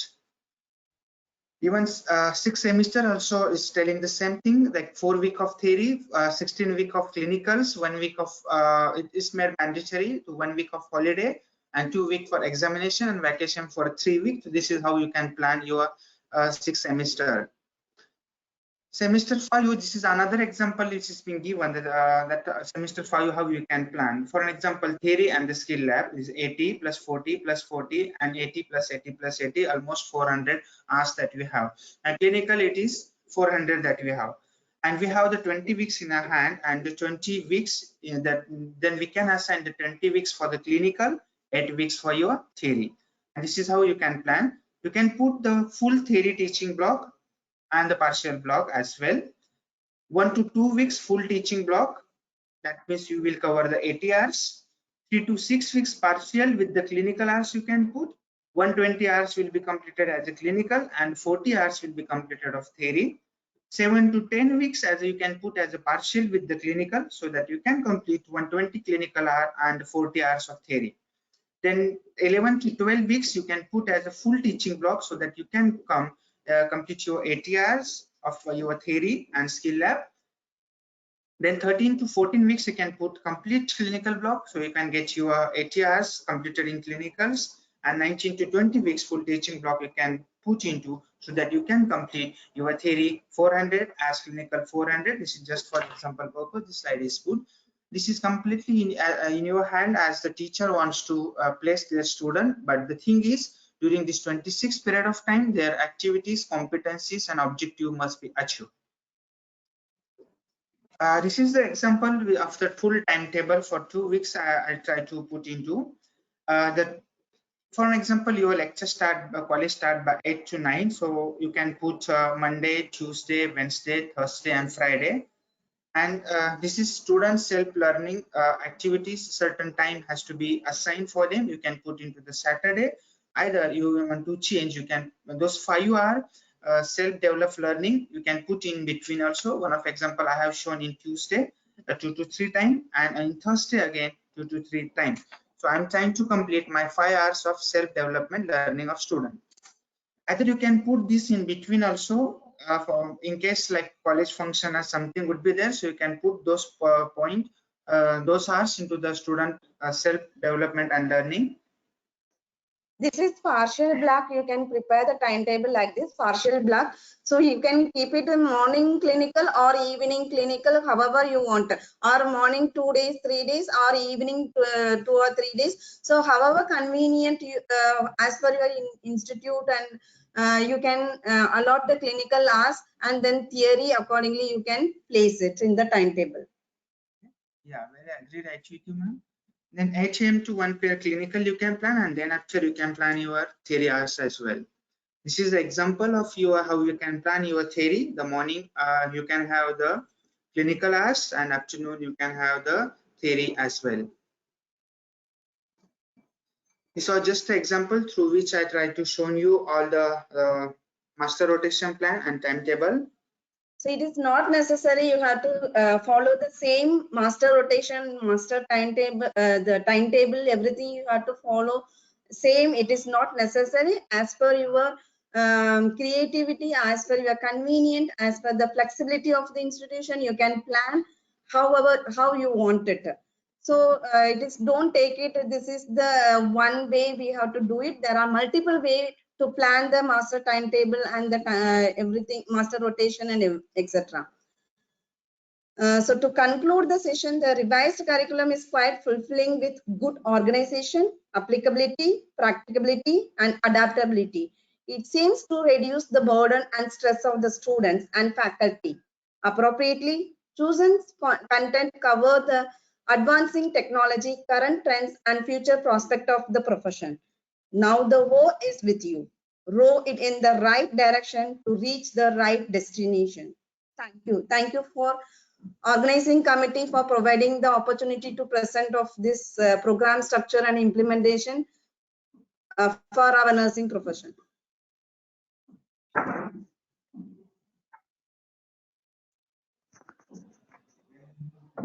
Yeah, thank you, Professor Deepa ma'am and Prasad sir. Thank you so much for orienting the whole of the curriculum, the program structure and implementation of curriculum. It was a very nice explanation. In between, I think Dr. Bindu has mentioned in the chat box, like applied anatomy is missing. There may be a typological error in between. There is nothing is that, but you have explained the hours. You have explained about the timings, how we can keep the exams, vacations, and everything. So many of the ideas are clear. The concept is clear. And also you have explained about the theory, like teaching learning approaches and methods. Thank you so much, ma'am. Thank you, sir, for giving us this your valuable time. Yeah, though you are hosting conferences there, and in that brief time you are giving us time. Thank you so much, ma'am. Thank you so much, sir. Thank you, and thanks to Rita Lakani, ma'am, that she has said yes, we will do it. And as she is busy with some of the she's a presenter for the other conference, so she has given you all the opportunity, and we also came in contact with you. Thank you so much, ma'am. Yes, ma'am. Thank you, ma'am. Thank you so much for the opportunities which you provided us.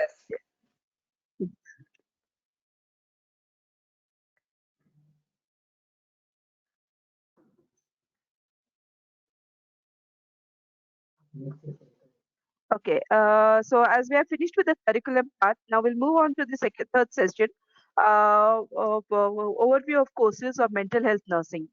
So we'll be waiting for the host of Shrivani ma'am, Dr. Shrivani ma'am.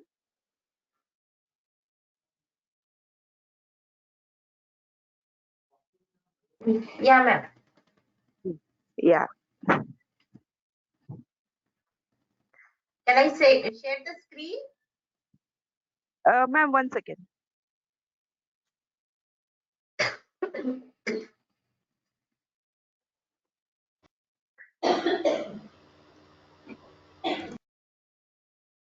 Okay, now we are moving to the third session. Ma'am, how are you, ma'am? I'm okay, a little bit better compared to Yeah, yesterday. okay, ma'am. Yeah, ma'am. Ma'am, yesterday, actually, ma'am is having a flu from yesterday. We were trying to communicate, but thank you so much, ma'am. In spite of your ill health, you're giving us time and overviewing over the course of mental health nursing. So let me take a privilege to introduce Dr. R. Srivani. Ma'am is professor and HOD in Department of Psychiatric Nursing, DEMANS, that is Dharwad Institute of Mental Health and Neuroscience, Dharwad. Ma'am has completed a degree in psychiatric nursing from National Institute of Mental Health and Neurosciences, NIMANS, Bangalore in 2000. Ma'am has completed a PhD in nursing under National Consortium for PhD in Nursing, RGHS, in 2013. She has secured first rank in PhD entrance exam in 2008. Distinction for graduating from College of Nursing, Kurnool, Andhra Pradesh, with university first rank, and securing 6 gold medals instituted by Student Welfare Body in 1995. She has undergone Body, Mind, Spirit Practitioner course at Hong Kong University, Hong Kong in 2011. Secured many best paper awards in international and national conferences.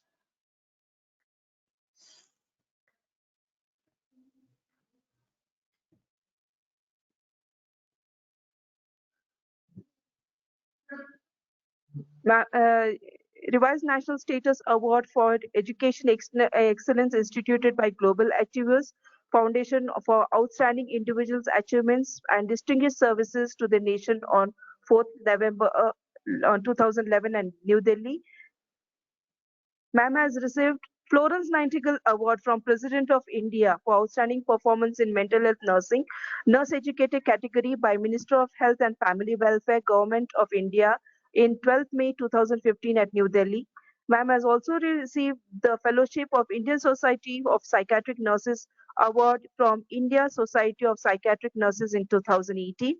Ma'am has received Best Academician Award during 4th South Asian Education Awards at Hyderabad in 2019. Ma'am has also written books like she's the author of books like A Guide to Mental Health and Psychiatric Nursing. Many of our students refer that book, and I was one of the students. Psychology for Nurses, and recently ma'am has written one more book, Basics in Nursing Research and Biostatistics.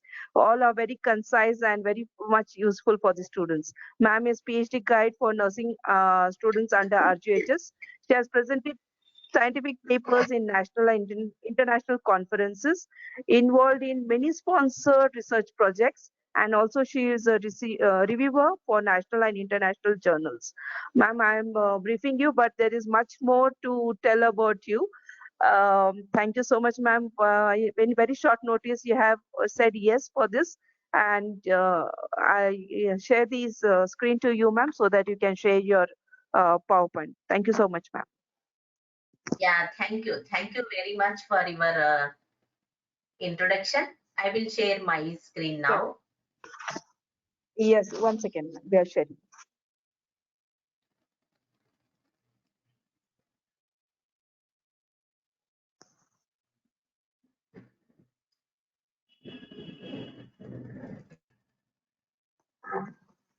Yes, ma'am, we can share it.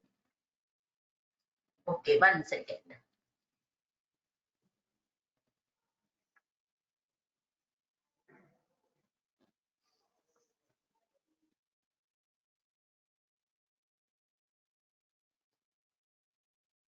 Yeah, is it visible?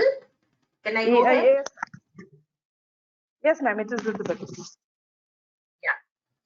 Yeah. Respected organizers for giving this wonderful opportunity to share my views on that in this national workshop. I'll be briefing on mental health nursing 1 and 2. I think you all already attended an overview presentation just now. They have carried out very well.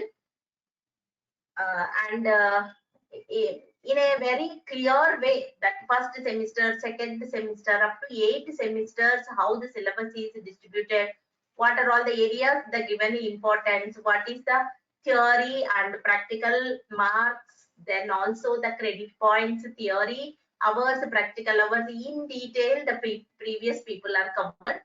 Now I will be talking on only on mental health nursing course, how it is spread out in that particular year. Now here in the first slide, I'm explaining on there are 2 semesters. So it is like actually in the old syllabus. In the old syllabus, the mental health nursing is there in the 3rd year. It was like a 90 hours theory was there. Now the new system is a semester program. That is why in the 2 semesters, this subject is organized. One is 5th semester, another one is the 6th semester. So number of hours in the 5th semester is 60 hours and it goes to 3 credit points. Whereas in the 6th semester, it is on number of hours are 40 and credit points are 2.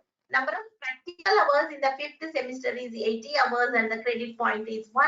Number of practical hours in the 6th semester 160 and the credit points are 2. Total hours in the semester 5, that is mental health nursing, is 140 and the total hours in mental health nursing is 200. Then the total is through 340 hours, including both theory and practical. So the code numbers of the course code also I have mentioned in that. That is NMHN1 305, NMH2 305. These are all the codes I have given in the Indian Nursing Council for this subject. Now, I already explained this slide in the previous slide only. It is divided into 2 semesters, semester 5 and semester 6, that is mental health nursing 1 and 2. How the credit points and the total hours are 340 and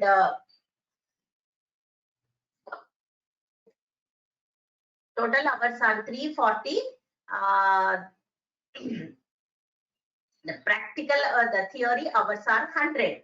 The previous syllabus, the theory hours are 90. Now it made to 100. Now we will see the course description. Course description of mental health nursing. This course is designed to develop basic understanding, principles and standards of mental health nursing and skill in application of nursing process in assessment and care of patients with mental disorders. That is the main aim of this mental health nursing course. Now, what are all the competencies? What skills they are expecting from the student by introducing this course for BSc nursing program? On completion of the course, the student will be competent to trace the historical development of mental health nursing and the scope of nursing, identify the classification of mental health disorders, then develop basic understanding of the principles and the concepts of mental health nursing, apply the Indian Nursing Council practice standards for psychiatric mental health nursing in supervised clinical setting, conduct mental health assessment, identify and maintain therapeutic communication and nurse-patient relationship. Then other competencies are demonstrate knowledge in various treatment modalities and their used in mental disorders, apply nursing process in delivery of care to patients with mental disorders, then provide nursing care to patients with schizophrenia and other psychotic disorders based on assessment findings, treatment, therapies used, providing nursing care to patients with mood disorders based on assertiveness findings and treatment or therapies used, providing nursing care to patients with neurotic disorders based on assessment and findings that treatment and therapies used. So this is like first semester, that is mental health nursing 1 semester 5. This subject is there and this is the competencies expected from that. Now we will see the overall how many chapters are there. There are 8 chapters are there in the mental health nursing 1. In the 8th chapters, I have compared with the old syllabus and the new syllabus. How? So the 8 units, that how many hours are given? Is there any change of the chapter name? So introduction, the same introduction name only it is there. In the old syllabus, there are 5 hours are given. In the new syllabus, there are 6 hours. The second one is the principles and concepts of mental health nursing. The name is retained the same way. Principles and concepts of mental health nursing. 5 hours, that is increased to 10 hours. Assessment of mental status, that changed to mental health assessment. 8 hours, it is decreased to 6 hours. Therapeutic communication and nurse-patient relationship, same name is retained and the same number of hours are retained. Treatment modalities used in mental disorders, the same name is there, but hours are reduced from 14 hours to 10 hours. Nursing management of schizophrenia with psychotic disorders, schizophrenia and other psychotic disorders, it was 5 hours increased to 8 hours. Then we have a 7th unit, nursing management of patient with mood disorders, that is 5 hours, that is increased to 6 hours.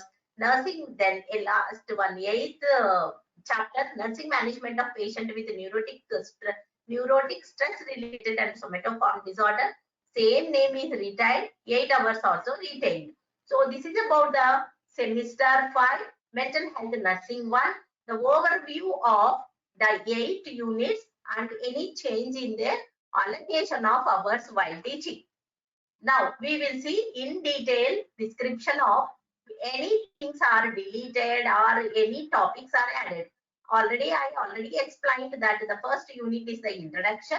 In the new syllabus, there are 6 hours are allotted. Now some things are deleted from the old syllabus, that is prevalence and incidence of mental health problems.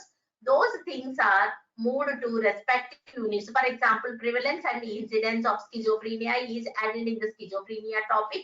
Neurotic disorders, neurotic topics, then alcoholism. So in that way, the prevalence and the incidence of mental health problems are deleted from the old syllabus and added to respective units. Now, mental health act that was there in the old syllabus, now in the new syllabus, the mental health act is moved to semester 6, that is mental health nursing 2. The national mental health policy, national mental health program also moved to semester 6, that is mental health nursing 1. In that way, the presently hours are 6 and some of the units are, some of the topics are deleted from the unit 1. Next one is the principles and concepts of mental health nursing. So in that many additions are taken place. Apart from the deletions, additions also taken place. This unit is allotted 10 hours. Newly ICD 11 is added, DSM 5 also added, 0 psychiatric manual. You may be knowing ICD 10 was there, that is replaced to ICD 11.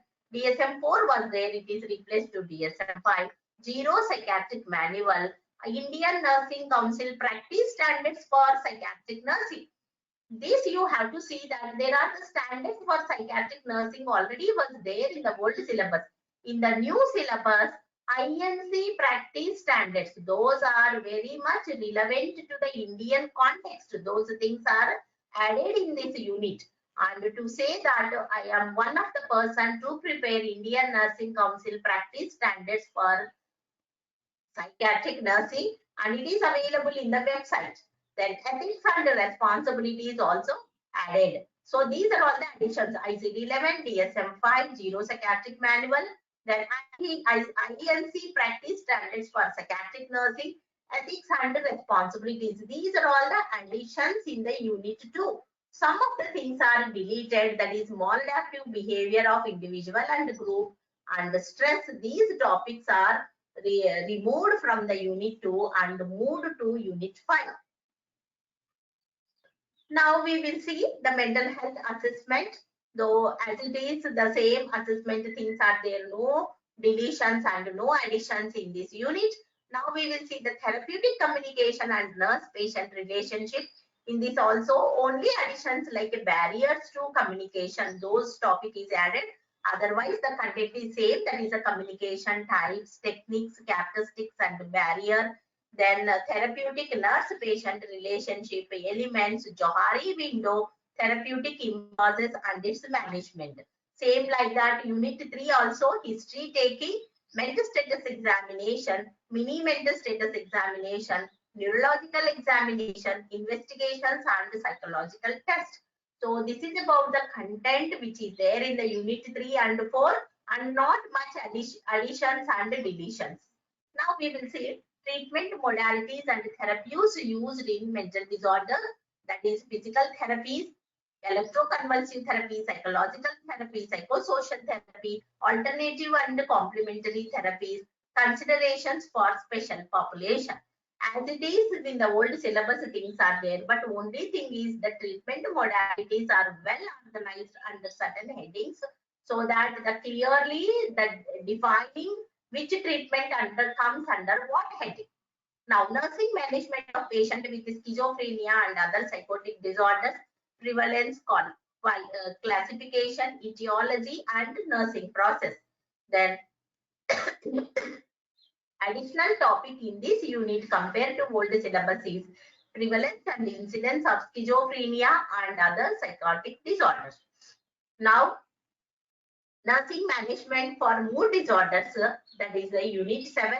It includes prevalence, etiology, nursing assessment, treatment modalities, and nursing care, geriatric considerations, follow-up, and home care. In that, the prevalence and incidence, one topic only added. Otherwise, the information is same like the previous unit only, previous syllabus only.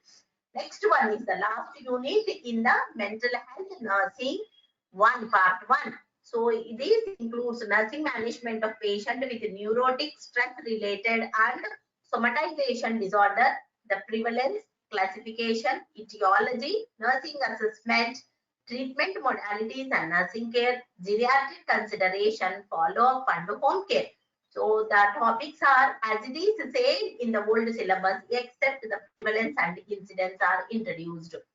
Now we will see the course outline comparing the mental health nursing to the what units are there. Is there any change in the new syllabus? So here there are 7 units. In the first mental health nursing 8 units. In the mental health nursing is 7 units. Total it includes 15 units. Then now we will see the 9th unit is the nursing management of patients with substance use disorder. As it is the same thing, nursing management of patients with personality, sexuality, and eating disorder. Only eating disorders are removed. Nursing management of patients with childhood and adolescent disorders, including mental deficiency. Nursing management of organic brain disorders, psychiatric emergencies and crisis intervention, legal issues in mental health nursing, community mental health nursing. These are all the various unit headings of old syllabus and new syllabus overall comparison. Now we will see mental health nursing 2. What is the course description? This course is designed to provide the students with the basic understanding and the skills essential to meet the psychiatric nursing emergencies and perform the role of community mental health nurse. Here the main importance is given to caring of the patient in the psychiatric emergencies and providing care in community mental health setting. Now, what are all the competencies? Competencies of the course, the students will be able to apply nursing process in providing care to patients with substance use and personality and sexual disorders. Apply nursing process in providing care to patients with behavioral and emotional disorders occurring during the childhood and adolescence. Apply nursing process in providing care to patients with organic brain disorder. Identify and respond to psychiatric emergencies. Carry out crisis intervention during emergencies under the supervision. Perform admission and discharge procedure as per Mental Health Care Act 2017.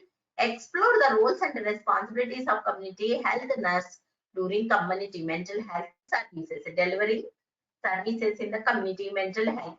So this is about the competencies which the student is required in mental health nursing 2 subject. So now we will see the chapter wise what additions and what deletions has taken place. Then additions only the prevalence and the incidence in most of the units.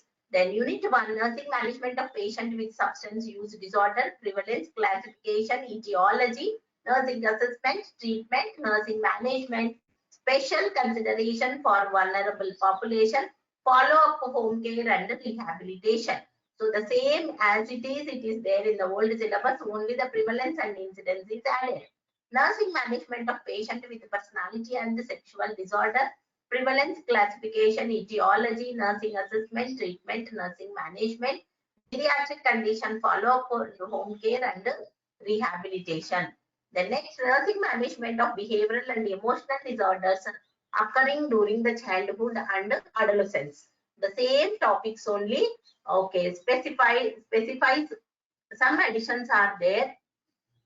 Okay, so the prevalence, classification, etiology, nursing assessment, treatment, nursing management, follow home care and rehabilitation. Now we will see the organic brain disorder, that is of unit 4. The content included in this unit are prevalence, classification, etiology, nursing assessment, treatment modalities, then nursing management, follow home care and rehabilitation. No additions and no deletions in this unit. Now, the 5th unit, psychiatric emergencies and crisis intervention types, maladaptive behavior of individuals and groups, types of crisis, stress reduction, introduction, coping enhancement techniques of counseling. So, some of the first unit information is added in this unit. Legal issues in mental health nursing overview. Then protection of children from sexual offense. This information is added in this unit. Mental Health Care Act. This is the 2017 Mental Health Care Act has introduced. That information is added in this unit. Rights of mentally ill patients, forensic psychiatry and nursing. Then acts related to neurotic and psychotropic substances and illegal drug trafficking, admission and discharge procedure, nurses role. So forensic psychiatry also newly, and there are 3 topics which are newly added in this unit. Now, last unit in the mental health nursing to community mental health nursing, development of community mental health services, national health policy versus national mental health policy, then national mental health program, institutionalization versus deinstitutionalization. What are all the models of preventive psychiatry, mental health services and role of nurse, mental health agencies, mental health issues of special population. So in this national mental health policy versus national mental health policy and the national mental health program, these 2 topics were added in this unit. Previously, these were there in the unit 1. So this is about the unit wise additions and deletions in the mental health nursing 2. Now, content delivery. What are all the methods the teachers have to use to deliver mental health nursing syllabus to the students? Lecture cum discussion, group discussion, role play, then process recording, demonstration, simulation, case discussion, case presentation. Now, how we have to evaluate the students? The students are evaluated theory assessment and practical assessment. In the theory assessment, there are 2 things are there: continuous assessment and sessional examination. Continuous assessment are 10 and in sessional examinations means internal assessment, that is 15 marks. Total marks in mental health nursing 1 is 25 marks. Total marks in mental health nursing is 25 marks.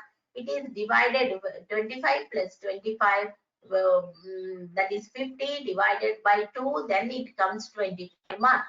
The 25 marks are internal assessment. Then now we will see how the continuous assessment is done, how the 10 marks have come. So for that, attendance 2 marks. Then the split up has given the student who has attended all the classes, about 95% to 100% classes he attended, he will get the 2 marks. Then the student is attended 90 to 94 percentage of classes, then 1.5 mark. Then 85 to 89 classes are attended, 1 mark. 80 to 84.5 marks. So below 80 is not acceptable. So that is why the student should appear for the examination. He should have a minimum 80% of attendance in the theory, whereas in the practical 100% attendance is required. Written assignments 10 marks are given. Seminar, micro teaching, individual presentations 12 marks. Group project work or presenting a report 6 marks. Total 30 marks altogether. It is divided by 3, then you will get it 10. So that 10 is added as a continuous assessment. Then sessional examination, that is for 15 marks. 2 sessional examination for per course. Then how we have to conduct? 1 sessional examination to be conducted for 30 marks. Then multiple choice questions 4 should be given. Essay 1 question. Short essay 2 questions. So each question carries 5 marks, then 10 marks. Very short answers or very short questions. In that, it is like a 3 are given for each one, 2 marks, 6 total. 30 marks. We have 2 exams we are conducting, so it becomes 60 by 4, 50. So this is the how we have to arrive marks for internal assessment examination. Then practical assessment also have for 25 marks, that is 10, 15, the 10 marks for continuous assessment, sessional examination 15, total marks in mental health nursing 25, mental health nursing 25 is equal to 50 marks, 50 by divided by, because in the practical examination as it is 50 marks is taken as an internal examination. Then internal assessment guidelines, continuous assessment, already I told the 2 marks is given if the student is having 95 to 100% attendance. Then clinical assignments 10 marks, case presentation 3 marks, drug presentation and reporting 2 marks, case study report 5 marks, continuous evaluation of clinical performance 10 marks, then end of the posting ASCII to be conducted for 5 marks, completion of procedures and clinical requirements 3 marks. So total 10 marks for the internal assessment, continuous assessment for practical examination. That you know, next one is the sessional internal assessment marks, that is for 15 marks in the for examination pattern ASCII type exam to be conducted for that 10 marks. Directly observed practical in the clinical setting, that is for 20 marks. 30 by 2 divided by 2 is equal to 15 marks. Now university examination. University examination theory 75, practical is 25, total 100 marks. In the university practical examination, internal assessment is 50, and for the on the day of that for the final practical examination 50. Okay, now if the theory exam to be conducted, under what pattern the exam to be given? Mental MCQs, multiple choice questions 12 should be there. Then each one carries 1 mark. Essay or situation type questions 2, each one carries 15. Then short answers 5. So each one carries 5 marks, 25 marks. Very short answer 4 questions and each one carries 2, total 8. Then it is the 75 marks. Then university practical examination, I already told 15 marks are allotted. So in that direct observation of ASCII 15 and directly observed practical in the clinical setting 35, total 50 marks. Organization of practicum. So the placement it is in the semester 5 and 6, mental health nursing 1, mental health nursing 2, number of weeks 8 weeks, number of hours per week 30 hours, total clinical hours 240 hours. Now practical mark, that organization of practicum, the course outline, the practical competencies.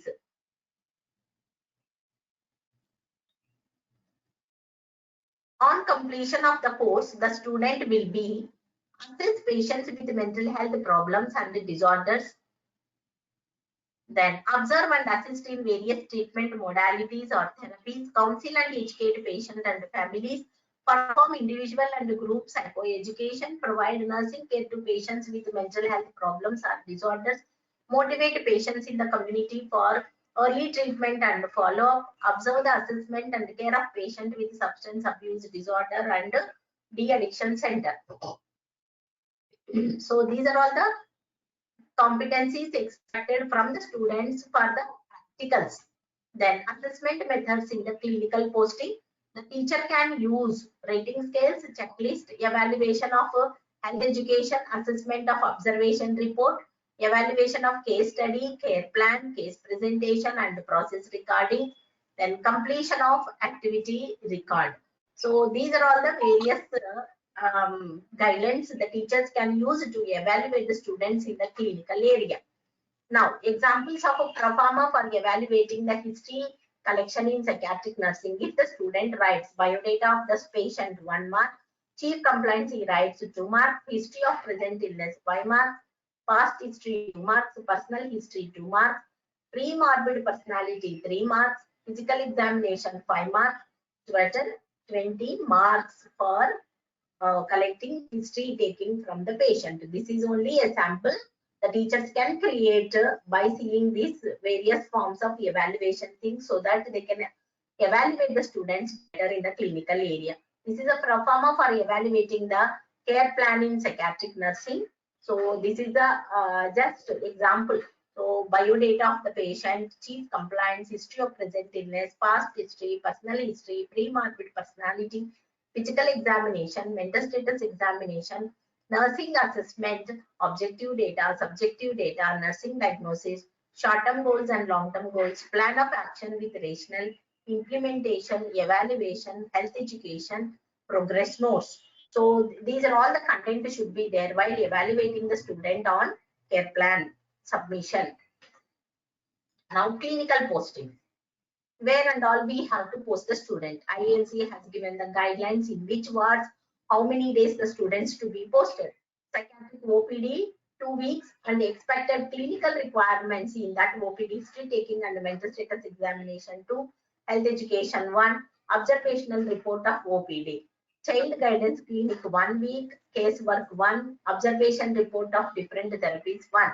Inpatient ward 4 weeks, provide care to 3 patients of with various mental disorders. In that they have to do in inpatient ward 1 case study, 1 care plan, case presentation, process recording and drug book. Process recording 2 they have to write. Then community psychiatry and de-addiction center 1 week the student to be posted. In that the students are expected to do case work 1, observational reports of field visit, then visit to de-addiction center. So these are all the various clinical requirements of the student. The duration of clinical requirement and the clinical area is presented. Now students are expected to prepare a logbook. Total procedures, 28 procedures are there in the new syllabus. Psychiatric OPD, history taking, mental status examination, psychiatric assessment, neurological examination, observing and assisting in therapies, individual and group psychoeducation, mental hygiene practice education, family psychoeducation. So these are all the assignments are there for the student in the logbook. History taking and mental status examination. This is in the child guidance clinic. Then psychometric assessment, observing and assisting in various therapies. Then parental teaching for child with mental deficiency. Then inpatient ward. What are all the assignments are there, or what logbook it is include? History taking, mental status examination, neurological examination, assisting in psychometric assessment, regarding the therapeutic communication, administration of medication, assisting in electroconvulsive therapy, participation in all the therapies, preparation of patients for activities of daily living, conducting admission and discharge counseling, counseling and teaching the patients and the families. Then community health nursing and de-addiction center. What are all the assignments in the logbook? Conducting home visit and casework, identification of individual with mental health problems, assisting in organization of mental health camp, conducting awareness meetings for mental health and illness, counseling and teaching family members, patients and community, observation of de-addiction care. So these are all the assignments in the logbook for community psychiatry and de-addiction center. So these are all the various learning resources which the student can utilize for the new syllabus. Now, overall description of mental health nursing 1 and 2 very clearly I have explained. Initially, I have focused on how many theory hours, practical hours, in which semester, semester 5 and semester 6, this information is there. Means this course is, in the course, this subject is incorporated. Then at the end of semester 6 only, final exam will be conducted. Total theory hours are 100. It was 90, then increased to 100. And in each chapter wise, what changes, additions and deletions are there. And also theory assessment, practical assessment, I have explained. So with that, I will be concluding my the course description of mental health nursing 1 and 2. And I'm very thankful for the organizers for giving this wonderful opportunity to share my views on this subject orientation.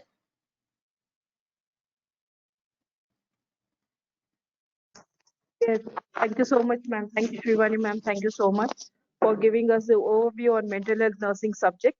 With you have really very well explained on the theory, practical, and also you have highly mentioned many times like which semester it comes and where the final exams, and especially the addition and deletion of, sorry, not no deletion is there, but addition you have highlighted. So what topics have been very important and which is in added in the theories, and also the theory assessment and the marks. And now the syllabus has become very broad, ma'am, so that the teachers also know like what marks and where, and students also are aware where they'll get the marks, and so that they can improve and learn more better. Thank you so much, ma'am. Anybody is having any questions to be asked of this subject? Yes, any questions from the participants? Thank you, Shrivani ma'am. Thank you, Just wanted to say that, yeah, since, and thank you for doing it in spite of your health issues.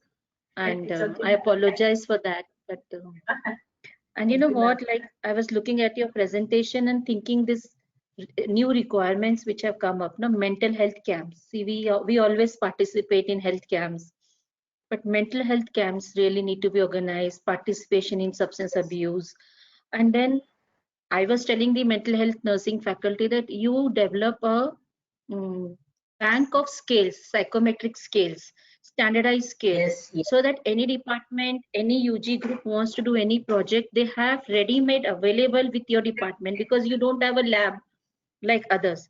So develop a psychological lab, psychological testing lab, IQ, EQ, plus all these things. If you have, that is the strength of your department, having a collection of standard scales. Yeah, yes. And mental status examination also, if you have a standardized thing which you give to all the students with the history taking already, you know, you give and they Xerox and keep, so they exactly know how to go about taking the history and doing the MSc, and also the what do you call it, MSc history, therapeutic communication, you know, the dialogue, the process recording, what they are supposed to do. So these things have lot of scope for mental health nursing department, because like other departments, they don't have to really maintain, you know, a department. So they can do this innovative practices in their department. Like suppose if I am a OBG student or a UG student or a PG student wanting to do a project on knowledge, everyone does knowledge, attitude and practices. But if I want to do confidence in breastfeeding, is there any scale? You know, then different kinds of psychometric scales, if they collect in the synopsis or ethical clearance committee meeting, they can say, yes, we have this scale, you can use it from us. We have taken the copyright and we have kept. So there's a huge bank of scales which can be used. That is what I feel. That is true, ma'am. That is true. Even prison exposure we need to give. Assessment and mood disorder assessment scales also available. So even the drug compliance of the patient. So there are many scales are available. With that scale, suicidal assessment scale. These scales are very useful if we keep ready that one. By taking that tools, they can go to the clinicals and assess on the patient, so that they know the patient is suffering with moderate or severe or mild symptoms. In that way also, that will be helpful. Yes, madam. What you added, that is very good information. And even prison nursing, no, like when I went abroad, they have prison postings for the students, exposure to prisoners, and this. And how they do, those teachers, they do publications is reflections of the third years in their clinical experience in prison. So that is one huge article in a Scopus journal. Whereas we do this day in and day out, but we never think that we can also publish in this way. All the thank you. That's all I wanted to add. Yes, madam. Thank you, ma'am. Thank you for adding the wonderful information to my topic. Thank you. Thank you, Sudha ma'am. Thank you, Shrivani ma'am. Ma'am, Yeah. If any question is there, they'll be putting in the chat box, so we can share it later, ma'am. Thank you so much, ma'am. Okay, Yes. okay. So that to stop sharing, will you do, or I have to do? Ma'am, we can stop it.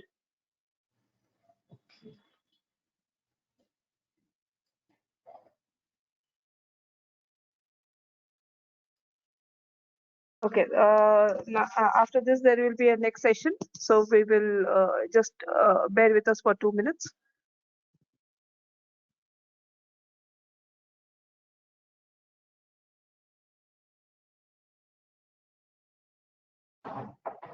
Yeah, meanwhile, I just wanted to say that some participants are asking in the chat box, is there a pre-test, post-test? Especially for this webinar, we don't have a pre-test because this is information sharing, and how are we going to learn implementing the new syllabus. So that is why we have not kept a pre-test or post-test, but the certificates will be given to all the attendants. Thank you.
Sheila, ma'am.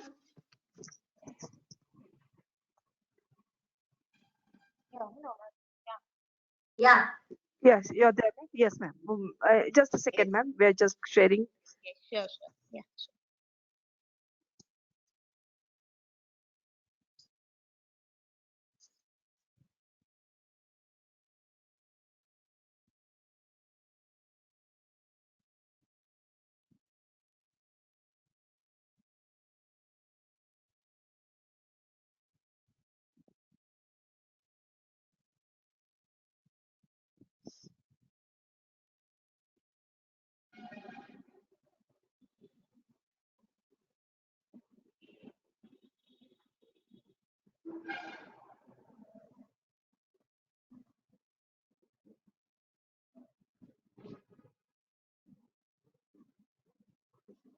PPT.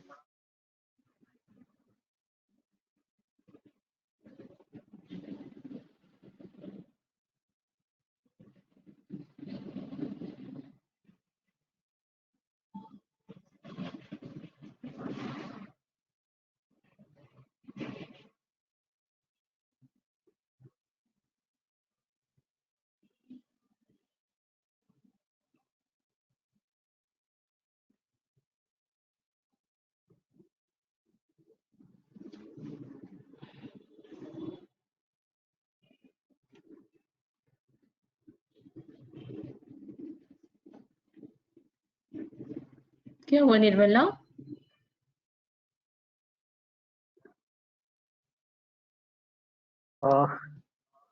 Good afternoon, ma'am. Myself, Mr. Good Umesh. afternoon, sir. I'm working as an assistant professor in Kahira NS Belgavi. I'm very happy to introduce Dr. Baby Nayak ma'am, who is a professor and HOD of Child Health Nursing in Manipal University. Uh, Thank you ma'am for expecting the invitation to be a resource person for this webinar. But as the ma'am is has busy, behalf of ma'am, Mr. Sheila Shetty ma'am is addressing on the this webinar session ma'am. Uh,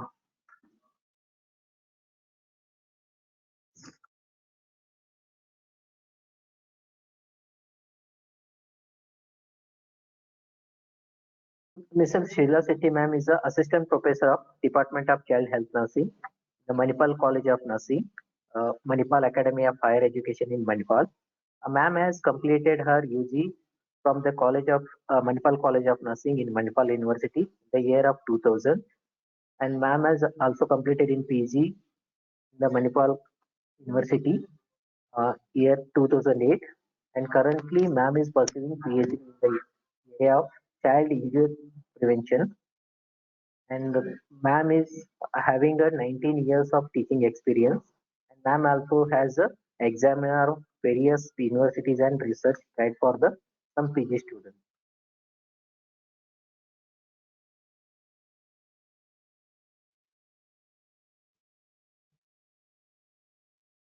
And ma'am is also life member of various professional organizations and honored with Best Teacher Award and Best Paper and Poster Award during the national and international conference.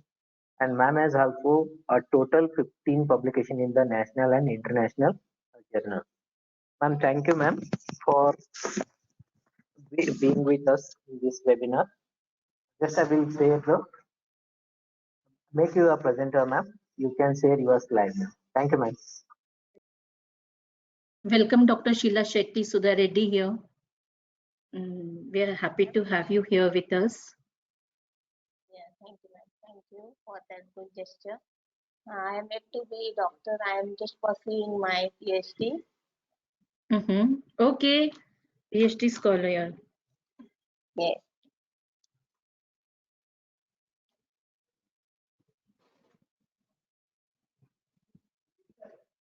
I can share my slides. Yes, sir. Yes, please. Yes ma'am, you can share ma'am. You have been made a presenter, so kindly share.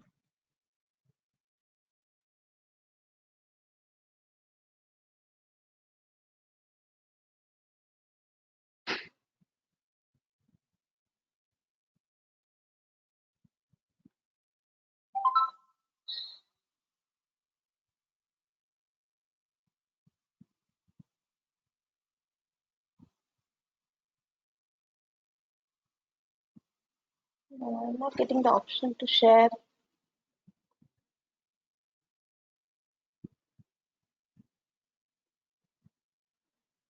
Ma'am, I think you have opened the Word file, ma'am. So here,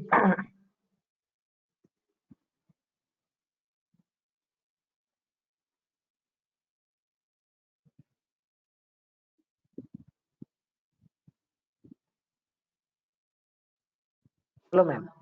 Ma'am, here down, ma'am, it is showing, ma'am, PowerPoint icon is there, ma'am, down. Ah, ma'am, there. Yes, Yeah, ma'am. is it visible? Ah, ma'am. Yes, ma'am. Thank you, ma'am. Now it is visible, ma'am.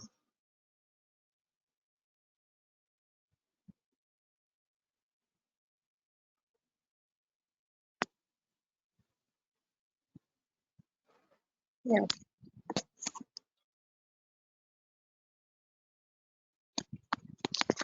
Good afternoon, ma'am, and good afternoon all. At the outset, I would like to thank the organizers for giving me opportunity to share the pediatric new syllabus pediatric course overview. Thank you.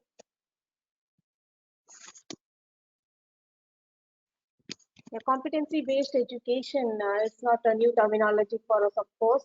We have come across with this terminology quite years, and now it is being very unique in nature because INC has brought in a competency-based nursing education into the platform. So curriculum should be driven by learning outcomes, which is very sure. In fact, each and every curriculum should be driven by learning outcome. But the competency-based nursing education, which INC has modified, it has given a very explicit connection and it has made a very clear how the learning outcomes could be attained through the modified syllabus. It also highlights the value of mastering learning outcomes to apply them in the practice. So hence the job responsibility of both the student and the teacher becomes unique and easy here. The competency-based nursing education has three important concepts. That's mainly it is the student-centered, focused on a mastery of competencies, and is mainly based on a learning outcome attainment. So if you are able to attain all these things, then you are done with the competency-based nursing education. So with this introduction, let me go to my topic, which has been assigned to me, overview of a course that is a pediatric nursing.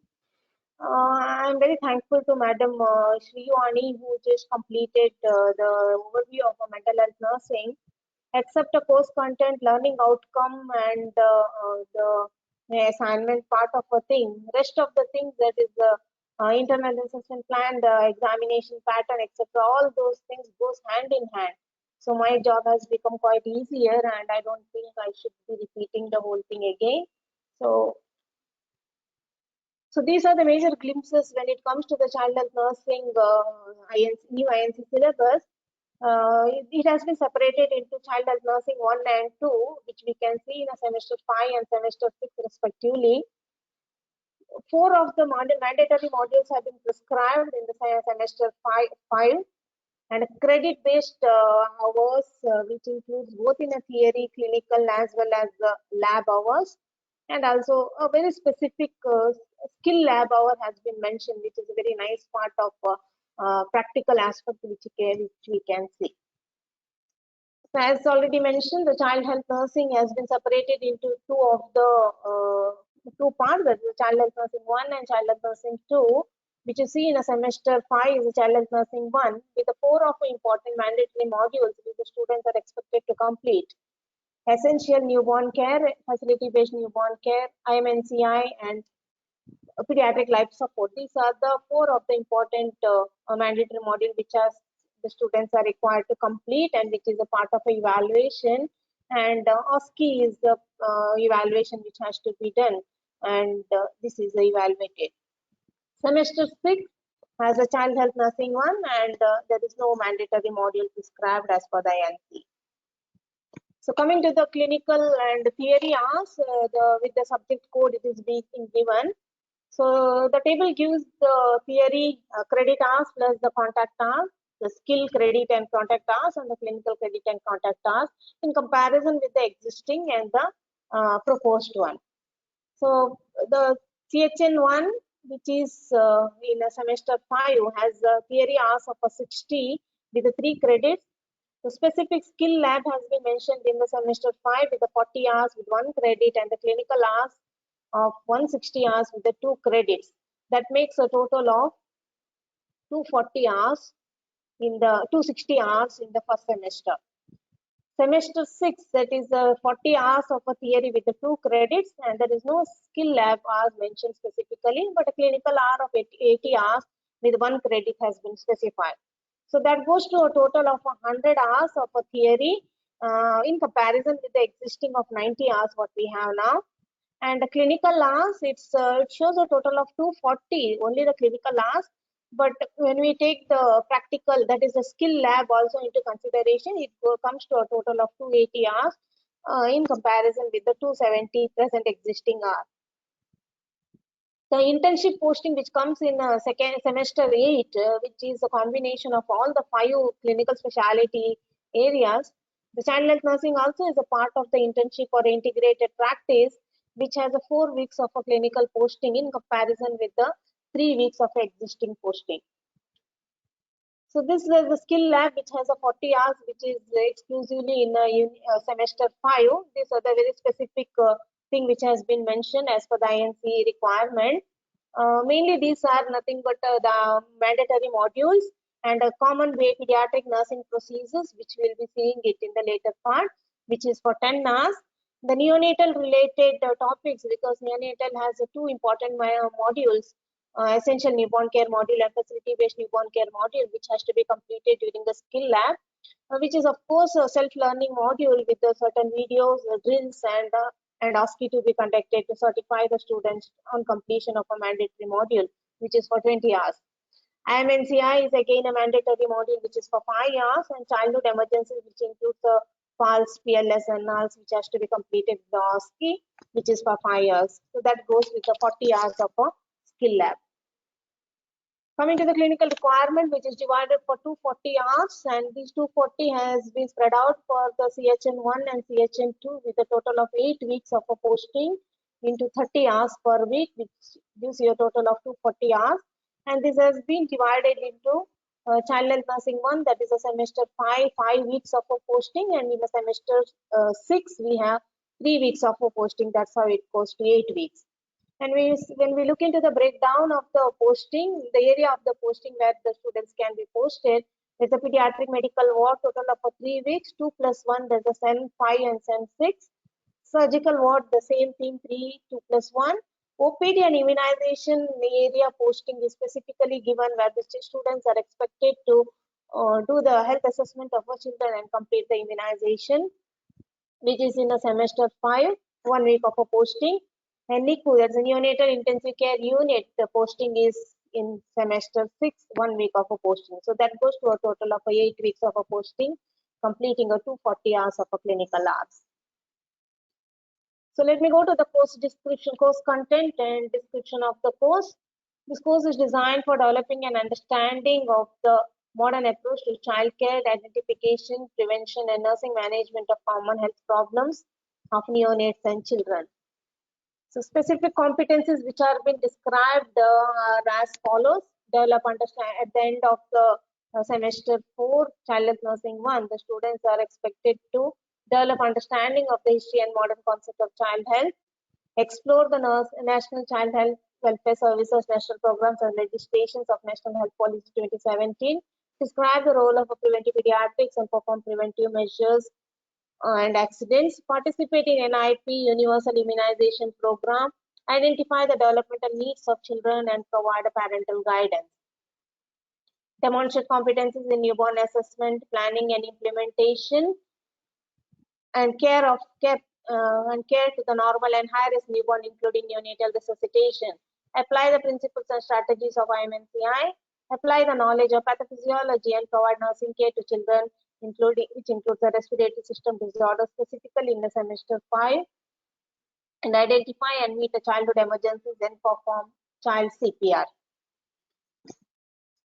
So coming to the description of the course content, the highlighted areas are the one which are the changed areas. Only those I will be telling. And the second column gives you the change of hours in comparison with the existing and the proposed one. One more important thing is each unit specifies the total number of theory hours along with the lab hours. So unit 1, which is introduction with the modern concepts of child care, has a 10 hours of a theory and 10 hours of a lab. Whereas in the present existing one, which is a total of 15 hours of unit it is. The area which is blue in color are the one which has been added and which is emphasized in the present ILC syllabus. Cultural and religious consideration in a child care is the one we used to touch in between the topics, but as such a specific heading was not there. So this is what we can see.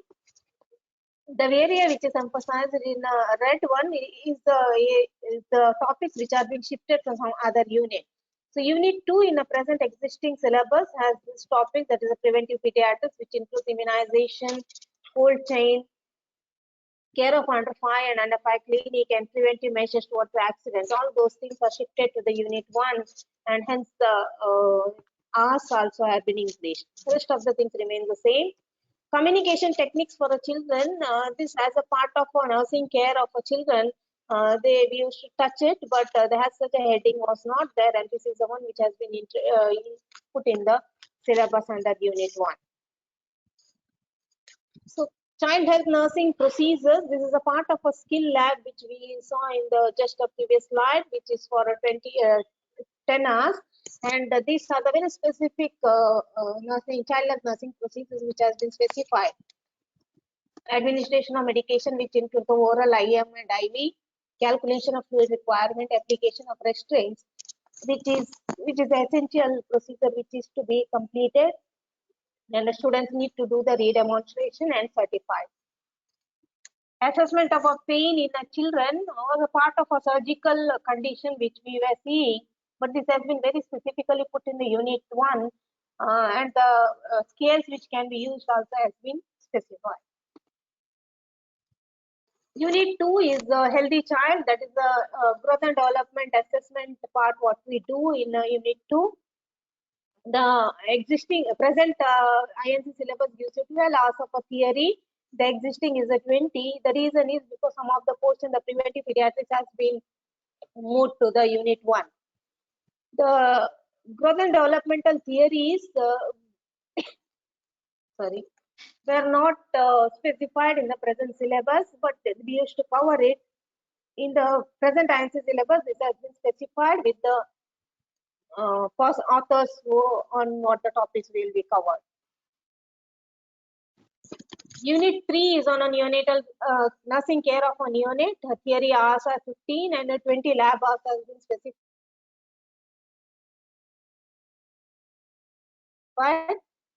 And present existing syllabus is 15 hours.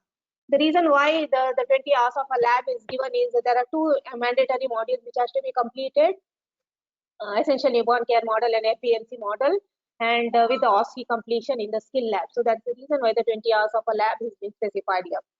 The neonatal equipment is one of the area which has been added here, with emphasis that in a semester 6, the 1 week of a neonatal ICU posting is there, and it is expected that the students should learn about the neonatal equipment, the functionality of the working condition, all those things they need to be aware of it. So hence this neonatal equipment has been added in the unit 3. Unit 4 is the IMNCI, Integrated Management Neonatal and Childhood Illnesses, which has the 10 hours of a theory and 5 hours of a lab. The present existing has only 10 hours of a unit. The portion, it has a mandatory module again, which has to be completed with the OSCE evaluation. So hence the 15 hours of a unit, it's a 4th unit. Unit 5, in the present syllabus, it's about the nursing care management of children with the common childhood disorders. It has been classified into 3 parts now. The existing R is 20. Now it is being divided into 28 plus 10. So that's how the total hours is given for the nursing management of children with the many of the system-wise disorders. So Hodgkin's and non-Hodgkin's lymphoma, which was a part of oncological disorders in a present existing syllabus, is now merged under a hematological condition. Abdominal wall defect and hernia, these are the 2 conditions which are being added to the GI system.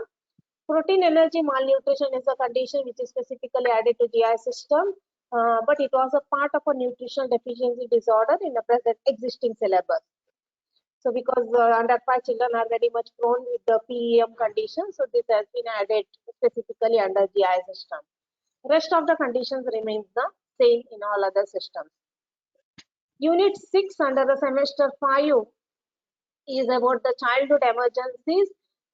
This is of course a new unit, but when we look at the content, content is not a new. It is the part of the content has been taken from the present existing unit 2 and also from the unit 5.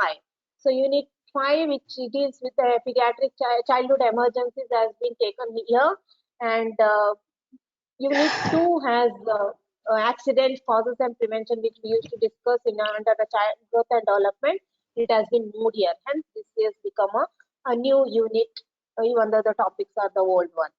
So one more important thing is it has a 5 hours of a lab with a 5 hours of a theory, because it has one of the mandatory modules which has to be completed. So next we'll move to the competencies in a semester 6 under the child health nursing 2. So at the end of the semester 6 under child health nursing 2, the students will be able to apply the knowledge of pathophysiology and provide nursing care to children the specific system-wide disorders, which includes orthopedic disorders, eye, ear, and skin disorders, and communicable diseases. Provide care to children with the common behavioral, social, and psychiatric disorders. Manage challenged children and identify the social and welfare services for challenged children. So this is the course content, how it has been described. As already I had told it, the nursing management of common childhood disorders has been broken down.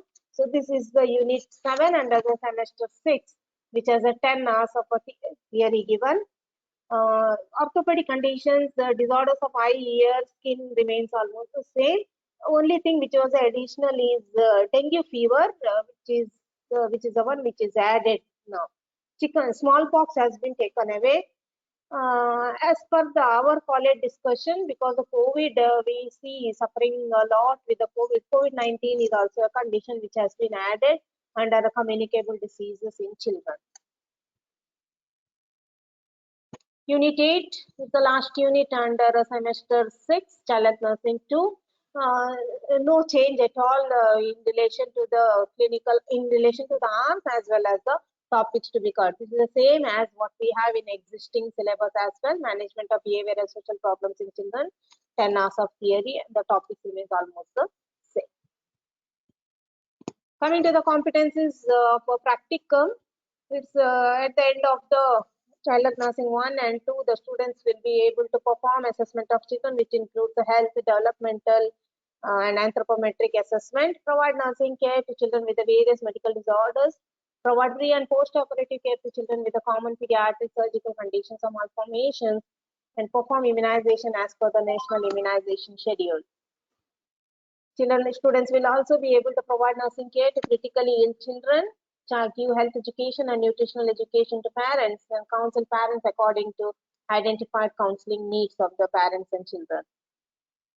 So this is how the course content of a practicum has been divided, both semester 4 and 5, 5 and 6. The area-wise or the clinical posting area I have already discussed. We have a pediatric medical ward which has 3 weeks of a posting, 2+1 in SEM 5 and SEM 6 respectively. And the procedures completion which are there almost the same what we have now. Some of the things we take up in the clinical lab and other things will be covered in the clinical area. And the clinical requirement also has been specified with a nursing care plan 1, case study presentation 1, and health talks.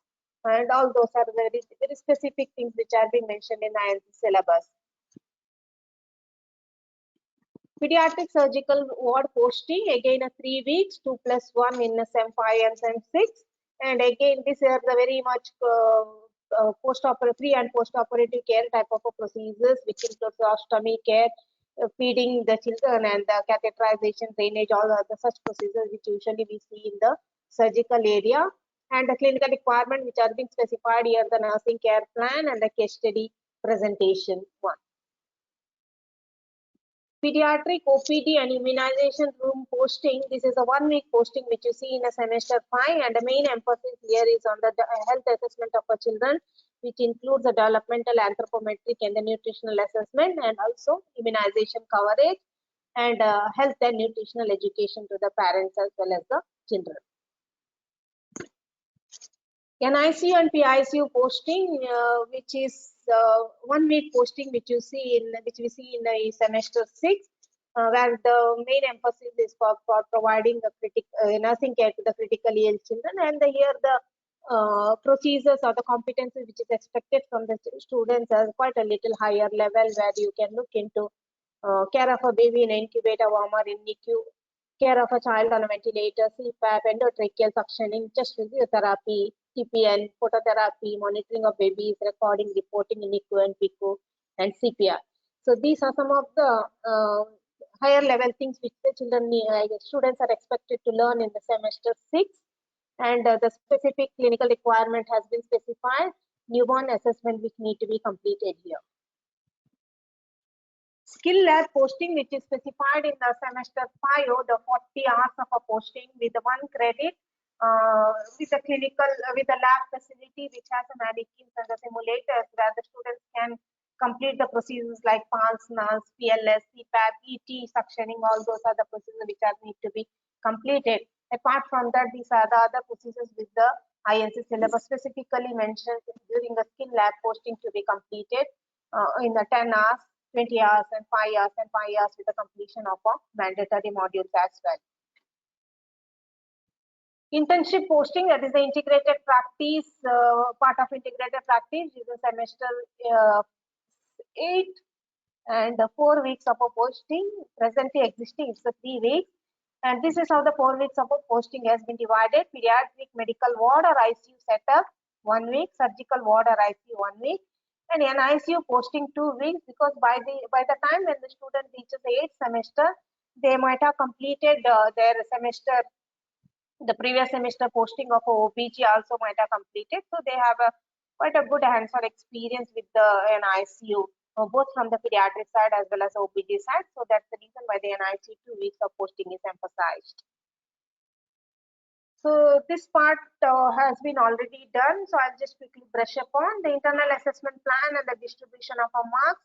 Broadly, the theory and practical internal assessment plan is classified under the 2 major headings. That is the continuous assessment, which is for 10 marks, and the sessional examination under theory, as well as the practical sessional examination under the practical, which is for 15 marks. So coming to the specific divisions, so this is the childless nursing 1, where we have a theory and a practical continuous assessment of 10 and 15 in both theory and practical, giving a total of 25. One thing is the final university exam for both the theory and practical is conducted in the second semester, in the semester 6, that is at the end of the childless nursing 2. So that's the reason why this marks which are obtained in the semester 5 will be carried forward towards the semester 6 as well. Okay, so internal assessment theory, what the student has obtained in a childless nursing 1, 25, and a childless nursing 2, 25 will be taken as an average, that is a 25 plus 25 average is taken, and that final 25 marks will be taken as an internal assessment for the final end exam, university exam at the end of the 6th semester. Whereas the practical, the student will be obtaining a 25 marks in a childless nursing 1 in a semester 5, and as well as in a childless nursing 2 in a semester 6, and this will be merged. The sum of the practical marks will be taken as internal assessment. There's a 25 plus 25 gives you a total of 50.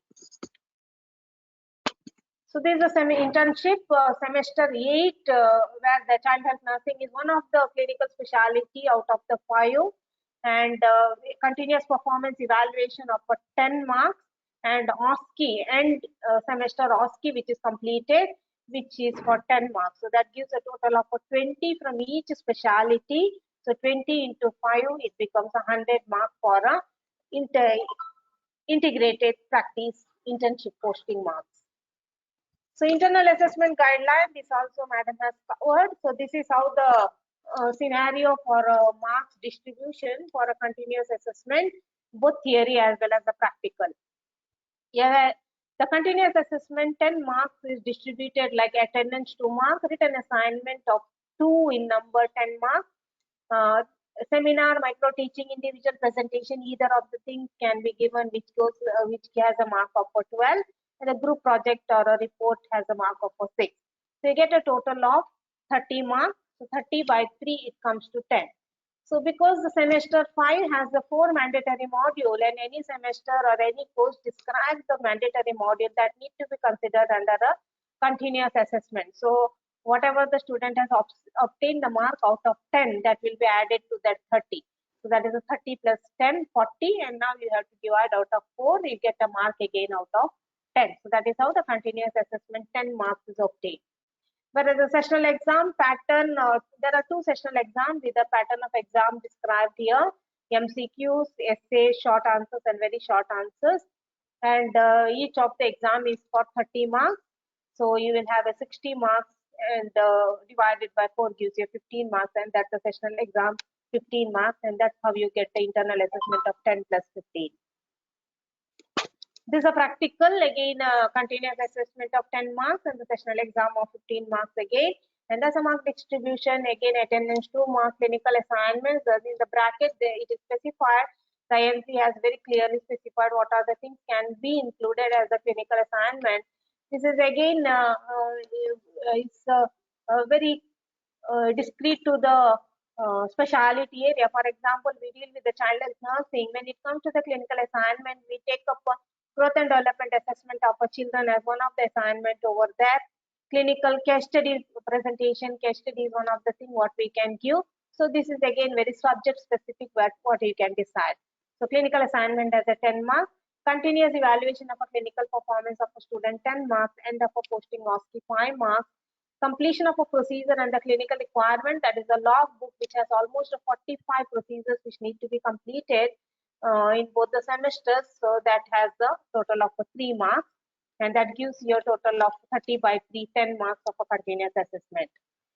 Practical sessional exam is, there are 2 exams which are in the form of OSCE, which is for 10 marks, and directly observed practical exam, it's nothing but a model practical exam which you conduct, it's for a 20 marks. So that gives you a total of 30 marks divided by 2 gives you 15 marks.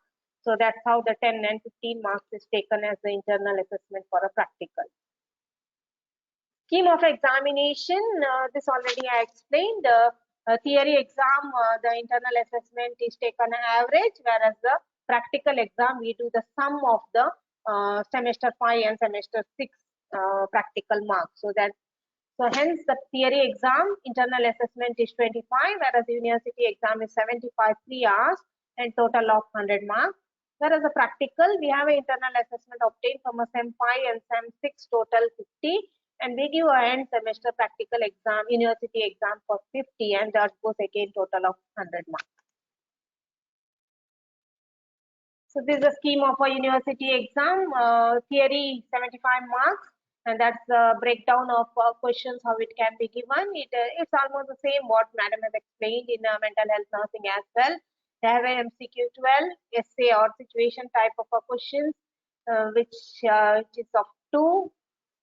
Short answers 5 and very short answers 4. So these are the distribution of marks and the questions which can be given for 75 marks. And practical, which is for 15 marks, OSCE, which is for 15 marks, and directly observed practical examination for 35 marks. INC also has specified the number of hours the OSCE has to be conducted 2 to 3 hours, and directly observed practical examination for 4 to 5 hours, which is for 35 marks. And then gives you a total of 50 marks for the final practical university exam. So that's with the overview of the practical pediatric nursing. In conclusion, competency-based nursing education, since it is a student-centered learning, it gives you a real-world skill to the children, students, and also it's a very much competency-based. The program is designed in such a way that it's designed around the competencies needed for the very specific or a particular career the student has chosen. And of course, it's the outcome evaluated one, and hence the student at the end of the course will be having a workplace readiness and expertise in their own field. And that is a very nice part of a competency-based nursing education, which we can see in a modified INC syllabus, making a job of a teachers and the students very easy and understandable. These are the references. Most of the things are being obtained from the YouTube where the INC syllabus has been described and the modules as well. Thank you. Thank you, Sheila ma'am. Thank you so much. In time, though you got late, but in time you completed. And really, you have at the end, the conclusion was the whole of the 15-20 minutes, whatever you told, like what is the learning program and the outcome. It is a real world where now students will be skilled enough more than theory, and the outcome will be really the best ones. Okay, thank you so much, ma'am. Thank you for in very short notice. You said yes, and you are a part of this webinar. Thank you so much, ma'am. Thank you, ma'am. Thank you for the opportunity. Thank you. Yes.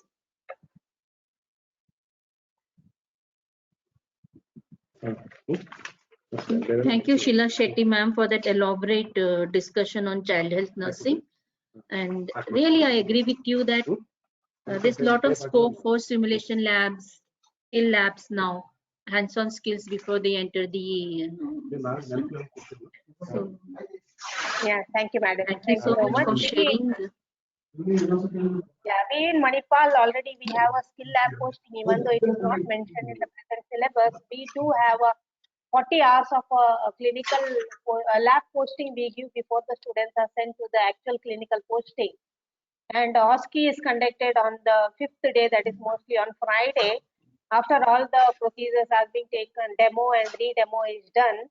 And based on a checklist, we have a OSCE software which is being created, and based on which OSCE is conducted, and that is a part of our internal assessment for the practical. And we find it very easy because students will have a trial and error done on the dummies or the mannequins in our clinic, in the lab. And when they go to the clinical area, some amount of a confidence will be built among them. And we find it very easy to mold them in the clinical area exactly. True, true. I think I learned this from you that, we do have lab hours, and every student in third year undergoes the HBB training, and that is newborn resuscitation. But this weekend OSCE stations is a very good idea. We will follow it up from you. We just use OSCEs for the internal assessment exams. So this is an excellent idea which you have given. We will definitely adopt it. And thank you so much. Thank you, ma'am. Thank you so much. Yeah. Thank you, Sudhana. On behalf of Principal Dr. Sudha Reddy, Vice Principal, Dean, and all HODs, heartfelt thanks for all the delegates and resource person for giving your valuable time for today's session. So I, Ms. Nirmala Fernandez and Mr. Umesh Nandgaon, Department of Nursing Education, conclude today's session, and I expect you all to be tomorrow again back for 10 a.m. for tomorrow's session, and tomorrow will be the last day.